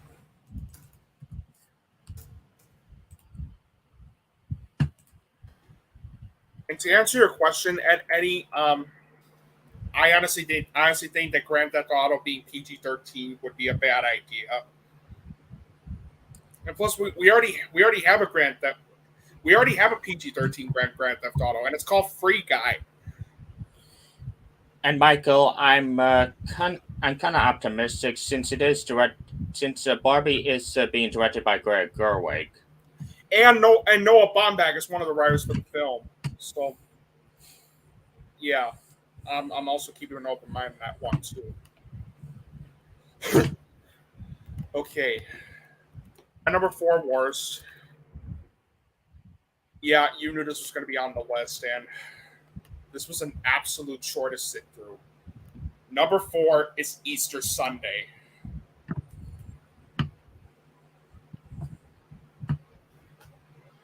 Easter Sunday. I said it once and I'm going to say it again. Easter Sunday was an absolute chore to sit through. Not only is this the worst comedy I've seen this year so far, but this is one of those movies where it tries to be like Crazy Rich Asians with how it portrays like Filipino people, the people in a Filipino culture, but it doesn't work when the problem is that it feels less like a movie and more of a TV sitcom. I really do feel bad for Joe Coy because he can be funny, and I do see a lot of talent in him. It's just too bad. It's just too bad though that the original idea he had for the film landed in the wrong hands of landed in the hands of the wrong filmmaker and writers. Especially when I shit you not, one of the writers for this movie was also one of the writers of last decade's disastrous comedy Sex Tape. Yeah, and it clearly shows on how bad the writing is, since it's filled with terrible dialogue and characters that come across as being annoying, one-dimensional idiots rather than feeling real. Almost 90% of the jokes is nothing but jokes that come across as being idiotic and juvenile, especially the fucking dabbing joke. Because get it? Joe Coy is shooting for a commercial and he dabs in front of the camera.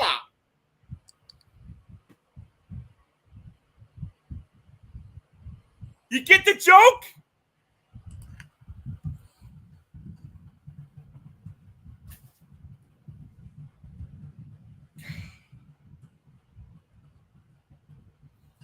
And another thing too about the Filipino people and their culture and how it didn't work because of how poorly structured the film was. If you're going to portray people in a different culture, do it in a realistic, clever, relatable, and respectful manner. That's why Crazy Rich Asians work, because it portrayed the Asian culture. It portrayed the Asian culture very, very well, and the characters felt real. Even despite good performances by Tiffany Haddish, despite not being credited, and Lou Diamond Phillips giving out some. Even despite some good performances by Tiffany Haddish, despite not being credited, and Lou Diamond Phillips, and the film having good cinematography, and 10% of the jokes that I will admit, it did make me laugh, but it was only because of the two actors I just mentioned. It was not enough to save this from being the worst comedy I've seen this year so far. And I also forgot to mention one last thing I forgot to mention about the jokes. I also forgot to mention is that it's also too extreme with its jokes. Like, we're going to throw a subplot involving a mob coming after Eugene, all because he didn't pay them their money, and we're also going to have a car chase sequence that goes on for a few minutes. You know what? I'm done. I'm done talking about this movie. Overall, Easter Sunday is the worst comedy I've seen this year so far, and one of the most boring and idiotic and annoying films I've seen this year so far, and that's why it is my number 4 worst. Just, God, what a terrible movie this was.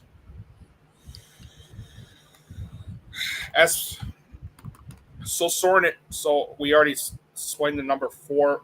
So Søren already had his number 4 best mentioned, and I'll talk about my number 4 best. My number 4 best is a movie that I feel should be looked at. Should be looked at, and I feel I feel a lot of people should watch, given the subject and how it handled its very sensitive subject, and given what's going on with how our country has been handling it. It's such a distasteful matter. Number 4 is my pick for the best foreign language film I've seen this year so far, and it's happening.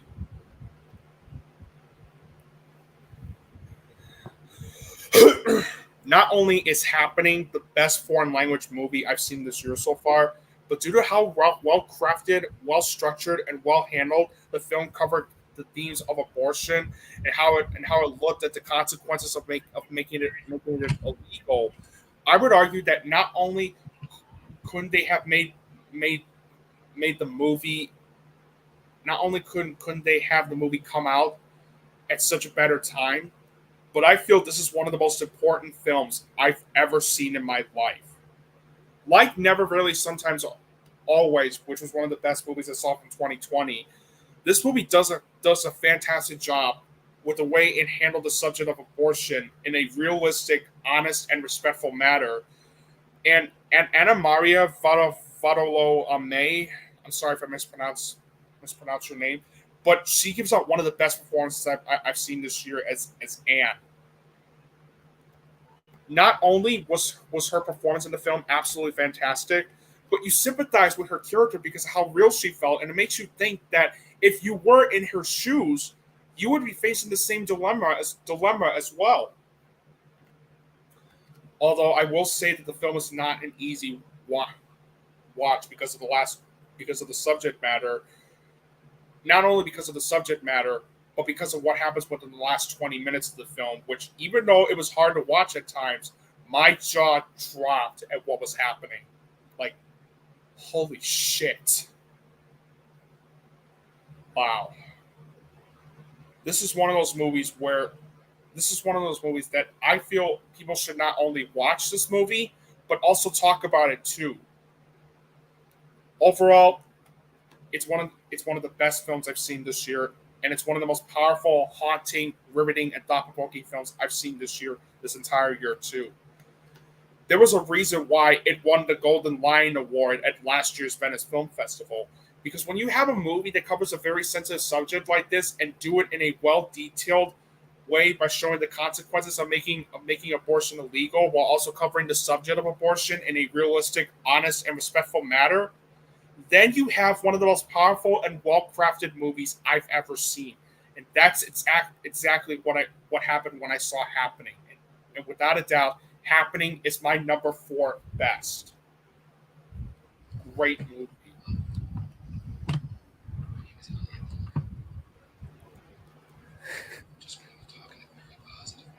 Oh my god. Just here to use the bathroom. It's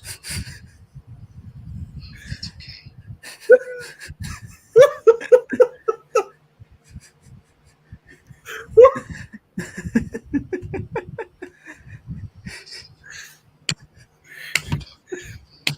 What? No.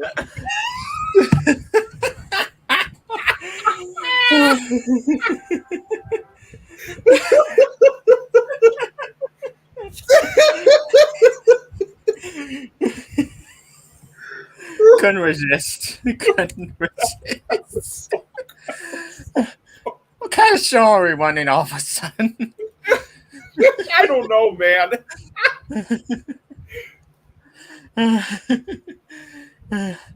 And Michael, I don't think Spellbound or Puss in Boots 2 will be as bad as Bug Wild. I don't think that it'll be that bad. I hope not. But anyways, my number 3 worst. The Russo brothers proved yet again that they need to go back to Marvel, The Gray Man. With one of the most convoluted plots of the year and some of the most boring action I've seen in a long time, it paints a poor picture on Ryan Gosling and Chris Evans, and it's not doing Netflix any favors by wasting $200 billion on these cheap effects and blind directing, which is my number 3 worst. All right. My number 3 worst. I just explained this one. I already reviewed this one. I don't need to go into details on how bad this one was. Number 3 is The Invitation. Look, this isn't the worst horror movie I've seen this year, and we'll get to number 2, and we'll get to that when I talk about the number 2 spot. But this was nevertheless one of the most boring, cliche, and repetitive horror movies I've seen this entire year. This is one of those movies where it tries to be like Bram Stoker's Dracula mixed with Get Out and Ready or Not, but it fails on so many levels, mainly due to how poorly developed and shallow the characters felt, how poorly executed the story was, how incomprehensibly edited the whole film was, how reprehensibly dull the cinematography felt, how many cliches the film throws in it, especially the fucking jump scares, and almost nothing happens throughout the entire film until the last 10 minutes. And not just that, but the film is so goddamn predictable. Like not only was the wedding subplot they threw in predictable, but I knew within the fact that when when Em- when Evie enters the mansion, I knew she was going to be a vampire. And by the end of the film, and when they showed that at the end of the film, I was right. The only redeeming things I found in the film were that Natalie Emmanuel was the only actress that gave out a decent performance, and the production values and the production design on the castle mansion was very good since it gave it more of a gothic like atmosphere. But that's it. Yeah, overall, The Invitation is one of the worst horror films I've seen this year. It's not the worst though. We'll get to that in number 2. But make no mistake, this is not worth your time. The Invitation is easily my number 3 worst. Fuck this movie. My number 3 best. Jordan Peele is now 3 for 3 with. Nope. And that's also my number 3 as well. Besides great acting and fantastic effects, this has one of the smartest screenplays of the year that incorporates the director's signature combination of thrills and social commentary, all leading to one of the most suspenseful sci-fi films in recent memory, and my number 3. I knew you were gonna add that meme in, Søren. This is one of those movies where the more I thought about it, the more I grew to love it so much. Nope is one of the most visually stunning, exhilarating. Is one of the smartest and most visually stunning, exhilarating, and intriguing sci-fi horror films I've ever seen. It's no secret that Jordan Peele took inspiration from the classic 1977 sci-fi epic directed by Steven Spielberg called Close Encounters of the Third Kind. Close Encounters of the Third Kind, as well as the underrated M. Night Shyamalan film Signs, and made his new movie such a unique experience to behold.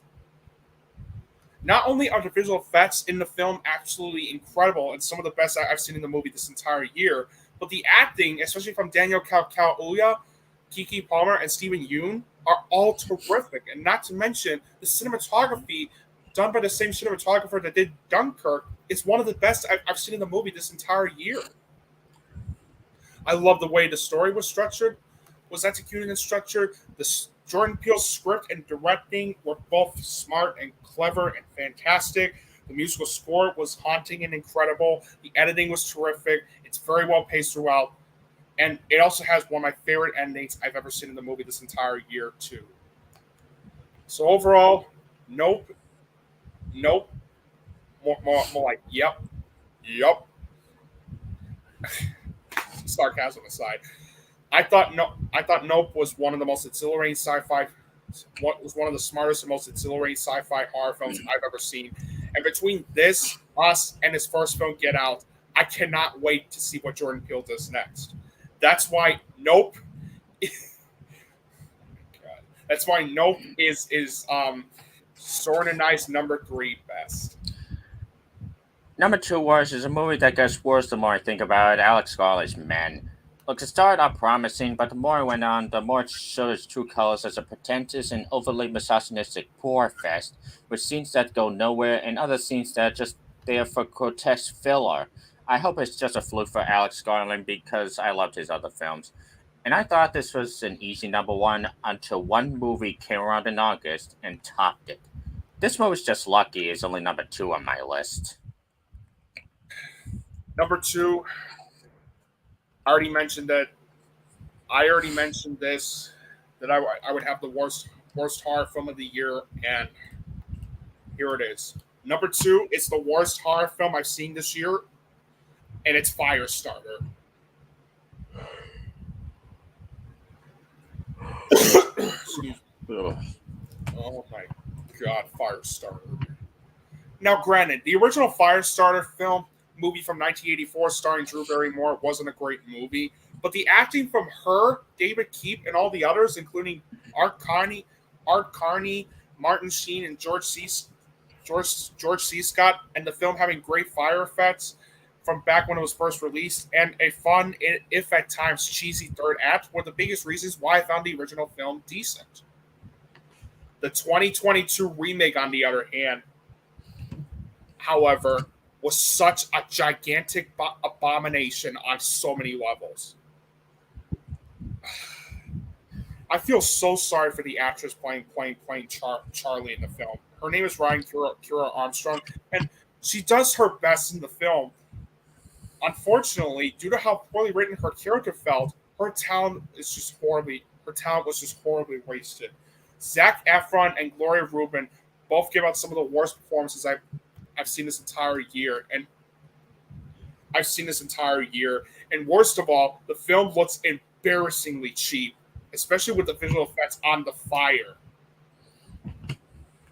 You would think that with the budget of $12 million, they would up their game with better fire effects in the remake, right? Wrong. Not only did the visual fire effects in this remake look completely dated, but they looked absolutely abysmal, especially in this one scene where towards the end of the film, which when Charlie uses her power to burn down the facility, and no joke, the fire effects in that film looked cartoonish as hell and cheap. And this also has one of the most abysmal endings I've ever seen in a movie this entire year.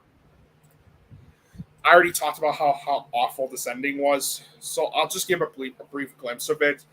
Basically, instead of having an ending, the original ending, stay faithful to the book, where Charlie reunites with the excuse me, with instead of having the ending where Charlie reunites with some of the folks back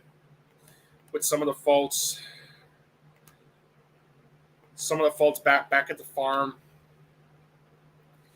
Okay, let me just stop. Let me read this really quick.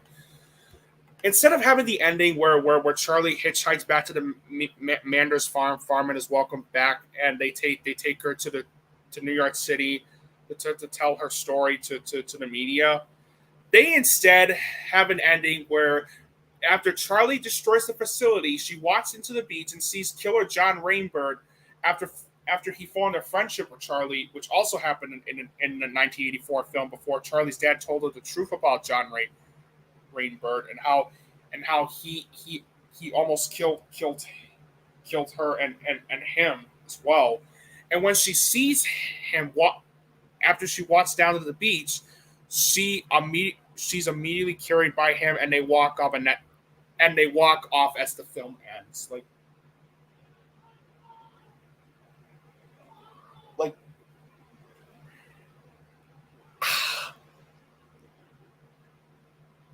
How is that even possible? What kind of an ending is that?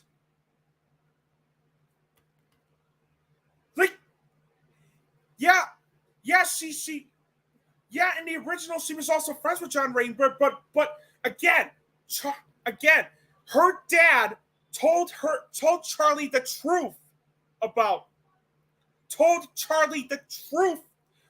John Rainbird. And she destroyed that guy in the fire. And she destroyed that guy after she found out the truth.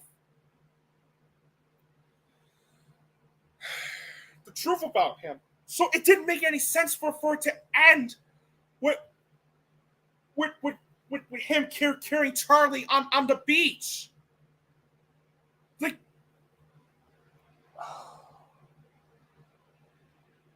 Oh my God.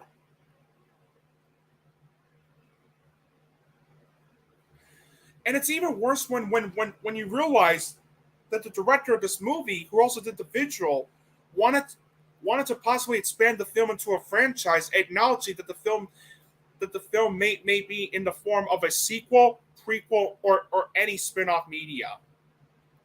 Well, judging by how the film did, even despite the fact it made its budget back, it needed $24 million to be a box office hit. It only made almost $15 million. So yeah, it is unlikely that it'll happen. So nice try. I really thought it was my number one worst when I first saw this film. I thought it was the worst film I saw this summer when I first saw it. But then one film, which Søren just mentioned, pissed me off to no end and made it my number one worst film of the summer. And we'll get to that as soon as he's done talking about his as soon as we're done talking about our number two best and his number one worst. So Firestarter is easily the second worst movie I've seen this summer. And by the way, this is one of 2 0 out of 10 movies you'll see I gave this summer to. You'll see what the other 0 I gave to is when we get to it. Right now, let's get to our number two best.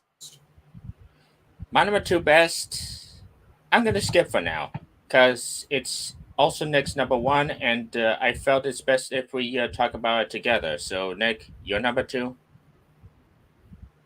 Okay, my number two best. I know a lot of people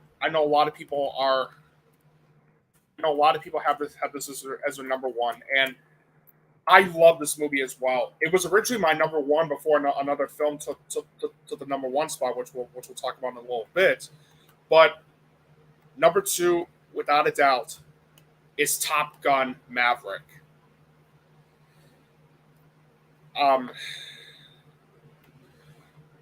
I loved this movie. I really, really loved this movie. Not only was the story, not only did I love the way the story in Top Gun Maverick was not only did I love the way that the story in Top Gun Maverick was brilliantly structured, but it also kept me invested in what was going on and what was going to happen next. Because of that, the script, and I'll talk about it. And unlike another film, which I'll talk about when we get to my number one worst, this movie does have original characters from the last film, meaning with new characters. But unlike another film, which I'm going to talk about in a little bit, this movie, the original characters in Top Gun Maverick serve a real purpose in this because it not only picks up where the last movie left off over 30 years after the events of the first film, but it also continues to tell the story while keeping the audiences invested. And best of all, this is one of those movies where you don't even need to watch the first Top Gun Maverick in order to see this one. That's why the film works so well with its story. The script and directing, soundtrack, cinematography, editing, and pacing in this movie are all terrific. The acting was absolutely The acting was absolutely terrific and fantastic, I should say. Tom Cruise absolutely gives out one of his best performances as Pete Maverick Mitchell. The way he brought the energy and charisma to his character is one of the biggest reasons why his performance was absolutely spectacular. Miles Teller also gives out one of the best supporting performances I've seen this year so far as Bradley versus Bradshaw. And not to mention that Jennifer Connelly, John Hamm, Glenn Powell, and Louis Pullman are also fantastic in this movie as well. And the chemistry between Tom Cruise and Jennifer Connelly was absolutely terrific too. You buy their chemistry because of how fleshed out and well-developed the characters were in the film. But the aerial flight sequences in the film, holy shit! Wow! Not only was I blown away at how those sequences were shot, edited, and directed, but the fact they used real aerial planes for those sequences alone is one of the biggest reasons why the movie's flight sequences are absolutely spectacular. Overall, Top Gun Maverick is without a doubt one of the most exhilarating and moving action films I've seen in a very long time. I really wanted to put this at number one because of how much this movie blew me away. But one film I saw twice in July dethroned it as being the best film I've seen this summer. But without a doubt, Top Gun Maverick is easily my number two best. Well done, Tom Cruise, and to everybody involved with this flick. With this wonderful flick. Well done. My number one worst is something you probably wouldn't expect. But since this movie was kind of lacking on truly shitty movies, at least from the movies I've seen, it makes the number one spot easily. My number one least favorite movie of the summer is Ponsol's Submarine. Now, this is a movie that doesn't seem all that bad. It's not a bastardization of a popular franchise like Artemis Fowl. It's not the epitome of bad kids movies like Boss Baby 2. It doesn't even have the worst premise. The actors seem to be trying, and I at least understand what the filmmakers were trying to do. So, why is it the worst of the summer and the worst of the year so far? Simply because I gained the least out of it. It was the least enthralling experience. It was the most boring. The characters are both boring and unrealistic. The story's all over the place. Things happen that wouldn't happen in real life. And by the time where spoiler, but who cares? The body they were trying to find out about just disappeared without a trace. I was baffled by what the hell I just saw. Like, if they never found out what happened to that man, or what was with that paranormal shit, Like, seriously. or It makes no sense. or the tension about not letting the parents find out what happened all went nowhere. What was there to gain? Why did I waste an hour and a half on this? Why did I bother watching and reviewing this movie when it's a movie nobody's heard of and isn't going to see anyway, when I could have done something far more productive in life? And yeah, sure, you can see this movie and support the little guys in the film industry, but at the same time, there are far better independent films to support. So there. That's why Submarine is hands down my least favorite movie of the summer.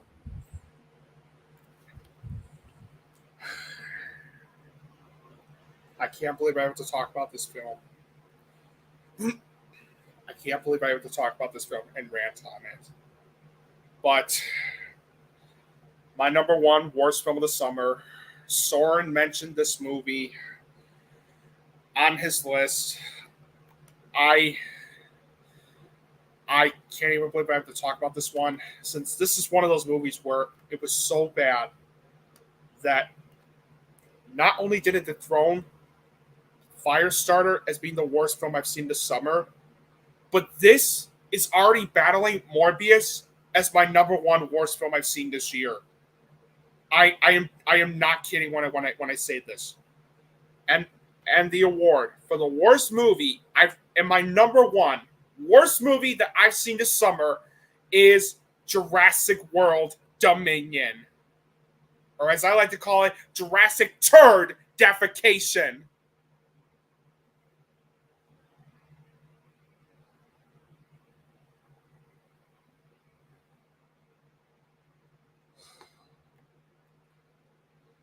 Yeah, you knew this would be number one. You guys knew from the bottom for a fact that from the bottom of my heart that this was my number one worst film of the summer. Honestly, I feel this is everything wrong with movies today. As a fan of the Steven Spielberg masterpiece from 1993 and its criminally underrated sequel, The Lost World, this hurt me so much. Jurassic Turd Defecation isn't just the worst Jurassic movie I've ever seen. It's also one of the most insulting and downright reprehensible and idiotic movies I've ever seen in my life. You would think that after Jurassic World and its sequel Fallen Kingdom received criticism, that Colin Trevorrow would listen to the criticisms and the mistakes that were made and improve, right? Nope. Instead, he and Universal basically just doubled down on the problems people had with those other two movies and made it not only the worst Jurassic World movie I've ever seen, but the worst film I've ever seen in the Jurassic movie series. Let me explain why I chose this as the worst film I've seen this summer. Even with okay visual effects and animatronics used on the dinosaurs, they managed to make the dinosaurs this boring and dull. I don't know how they did it, but they did. Number two, the story is all over the place. You came into Jurassic World expecting dinosaurs attacking people in the city since they're living with each other. Well, I got bad news for you. They're not in the movie all that much. Instead, we get two idiotic shoehorned subplots involving Maisie and the fucking Locust. Like, how is that even possible? How is it that Locusts take even more screen time than dinosaurs?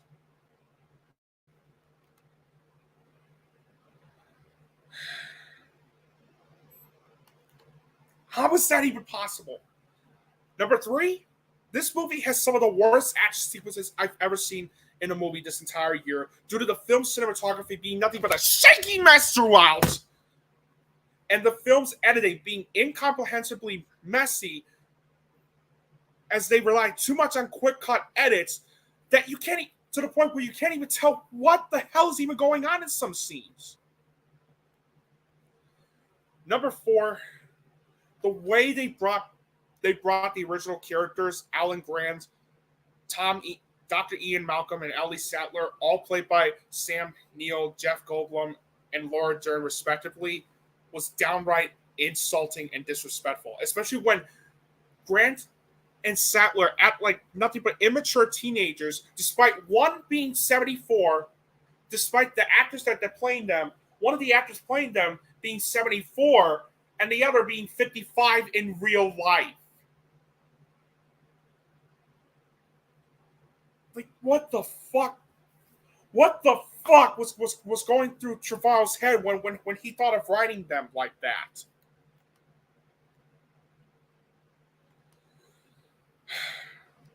Number 5. I already mentioned. Number 5. This has the worst character I've ever seen in a movie this entire decade. Even worse than Evan Hansen from Dear Evan Hansen. And that is Maisie. Not only was her character poorly written, but her subplot is one of the dumbest and most downright idiotic subplots I've ever seen in a movie. In the last movie, Maisie was basically a clone that ended up being the reason why John Hammond and his sidekick stopped, and his partner stopped working together. But in this movie, his partner didn't actually make her. It was his daughter, Charlotte, since he wanted a child more than anything, to the point where she impregnated herself. And because of that, Maisie actually has a mother.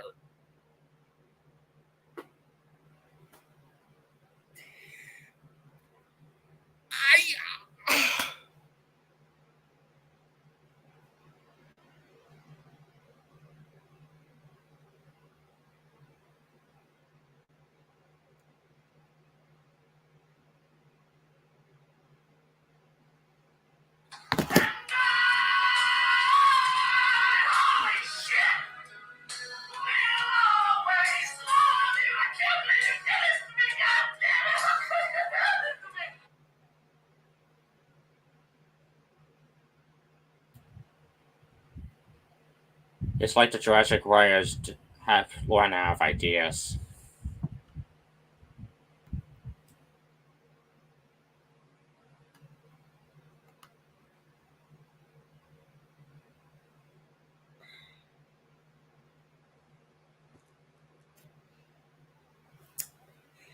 Hang on a second.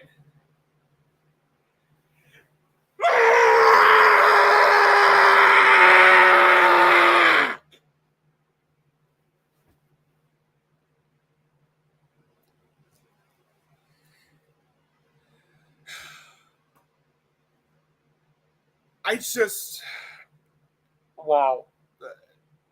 That's the reasoning behind it. Just absolutely. Anyway, carry on.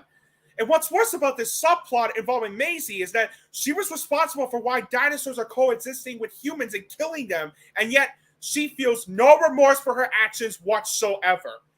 Worst character of the fucking decade.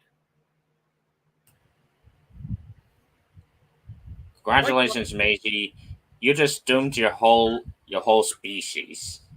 Yeah, really. And like Ryan Kiera Armstrong in Firestarter, I feel so sorry for Isabella Sermon since she tries her best in the film. But like I said with Ryan Kiera Armstrong in Firestarter, because of how poorly written her character was, her talent was just horribly wasted.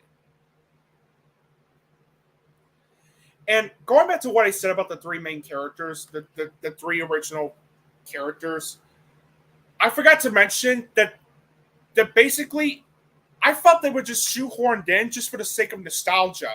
Like basically not but just nostalgia panning for the sake of it. Like remember Ellie Sattler? Remember Alan Grant? Remember Dr. Ian Malcolm? I remember. I also remember this franchise being good. Yeah, really. Look, say what you want about The Force Awakens, The Last Jedi, and to some extent The Rise of Skywalker. At least they had reasons to kill off the original fucking characters.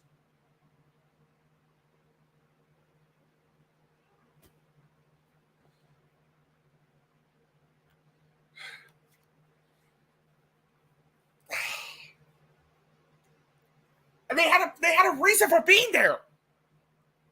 But in this movie, it's nothing. They serve no purpose whatsoever. Oh, and remember last year when they teased the opening where the dinosaurs are attacking a drive-in movie theater? Well, guess what? It's not in the actual movie. And remember when they attacked the trailer in the same prologue? It's only shown for 3 seconds and never again. This is why I feel Colin Trevorrow and Universal should take notes from Tom Cruise and Top Gun and the movie Top Gun Maverick. Like I said before, yes, Top Gun Maverick had original characters coming meeting with new characters, but like I said before, the original characters in Top Gun Maverick served a purpose. They continued the story. They drove the story forward, and it actually kept the audiences invested by telling a story. That's how you do nostalgia in movies the right way. In Jurassic World Dominion, however, it's nostalgia just for the sake of it. Nothing else. And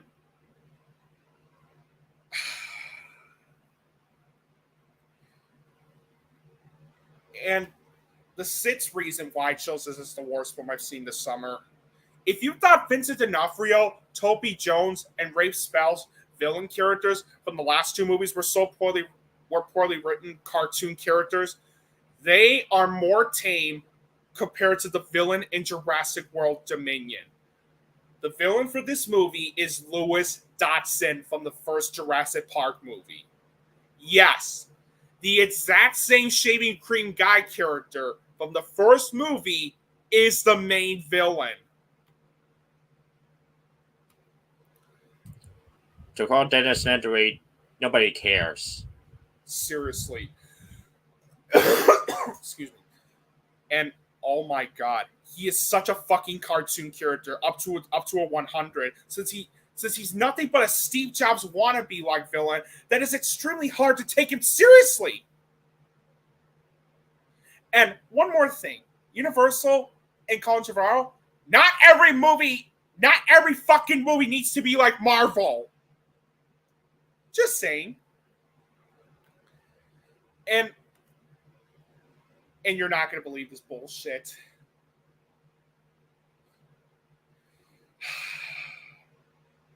You're not going to believe this bullshit and what happens at the end.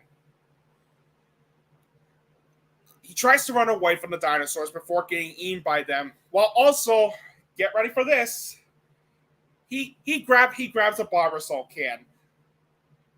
Remember when I said earlier that this was nothing but nostalgia pandering just for the sake of it? Well, they thought of bringing that back. They thought of bringing back the Barbasol can because, remember the Barbasol can? Remember the Barbasol can, you guys? Please remember the Barbasol can. Please remember. Even though it got buried in the first movie, and it was really clearly established that the embryos in that shaving cream were gonna wither within a short amount of time. Yeah, really. Oh, remember the Barbasol can? Remember the Barbasol can, you guys? Please remember the Barbasol can. Please remember a shitty movie. It's Jurassic. Oh, shut up. Thank you, Adam Sandler.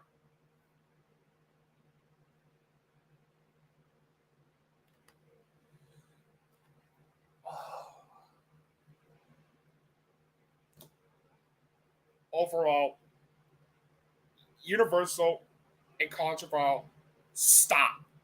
Just stop. You killed this series enough, and you all should be ashamed of yourselves. Jurassic Turd defecation represents everything wrong with movies today, and it is without a doubt the worst film I have seen this summer. And like I said before, it is already battling Morbius as being the number one worst movie I've seen this year. I don't know if I hate this more than Morbius, but boy, does it have some stiff competition. Fuck this movie. Fuck this movie up its own fucking ass. God.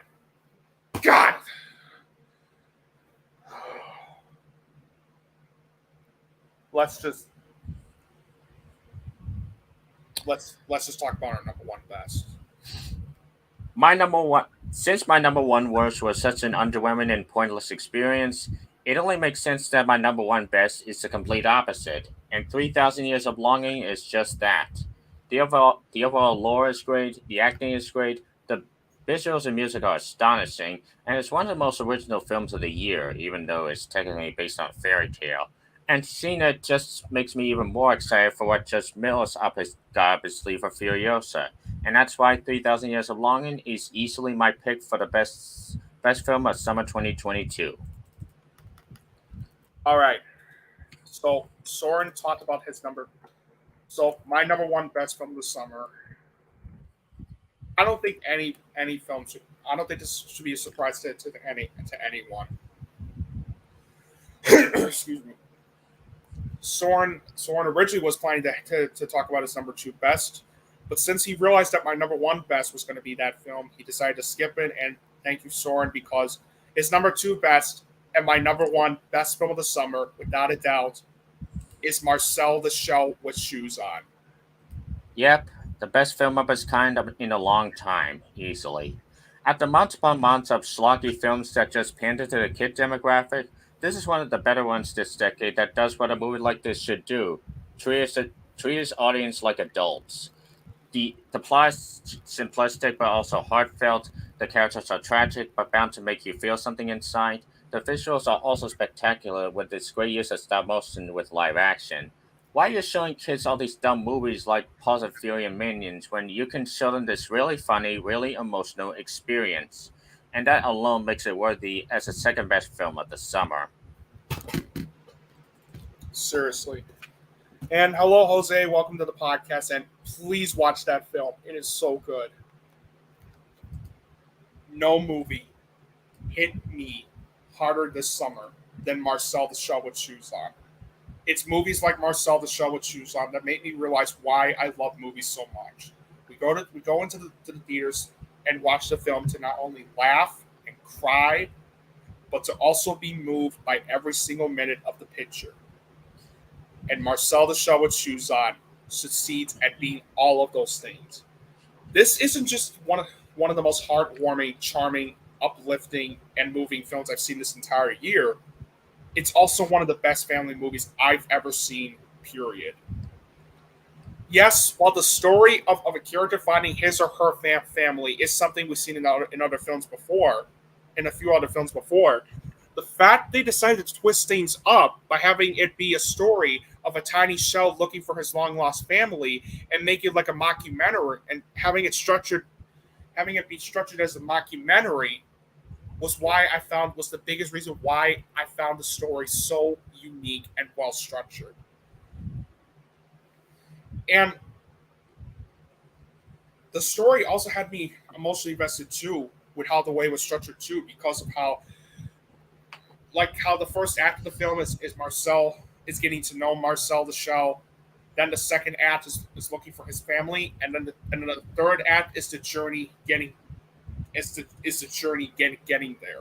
And that's what I loved about the way the story was structured.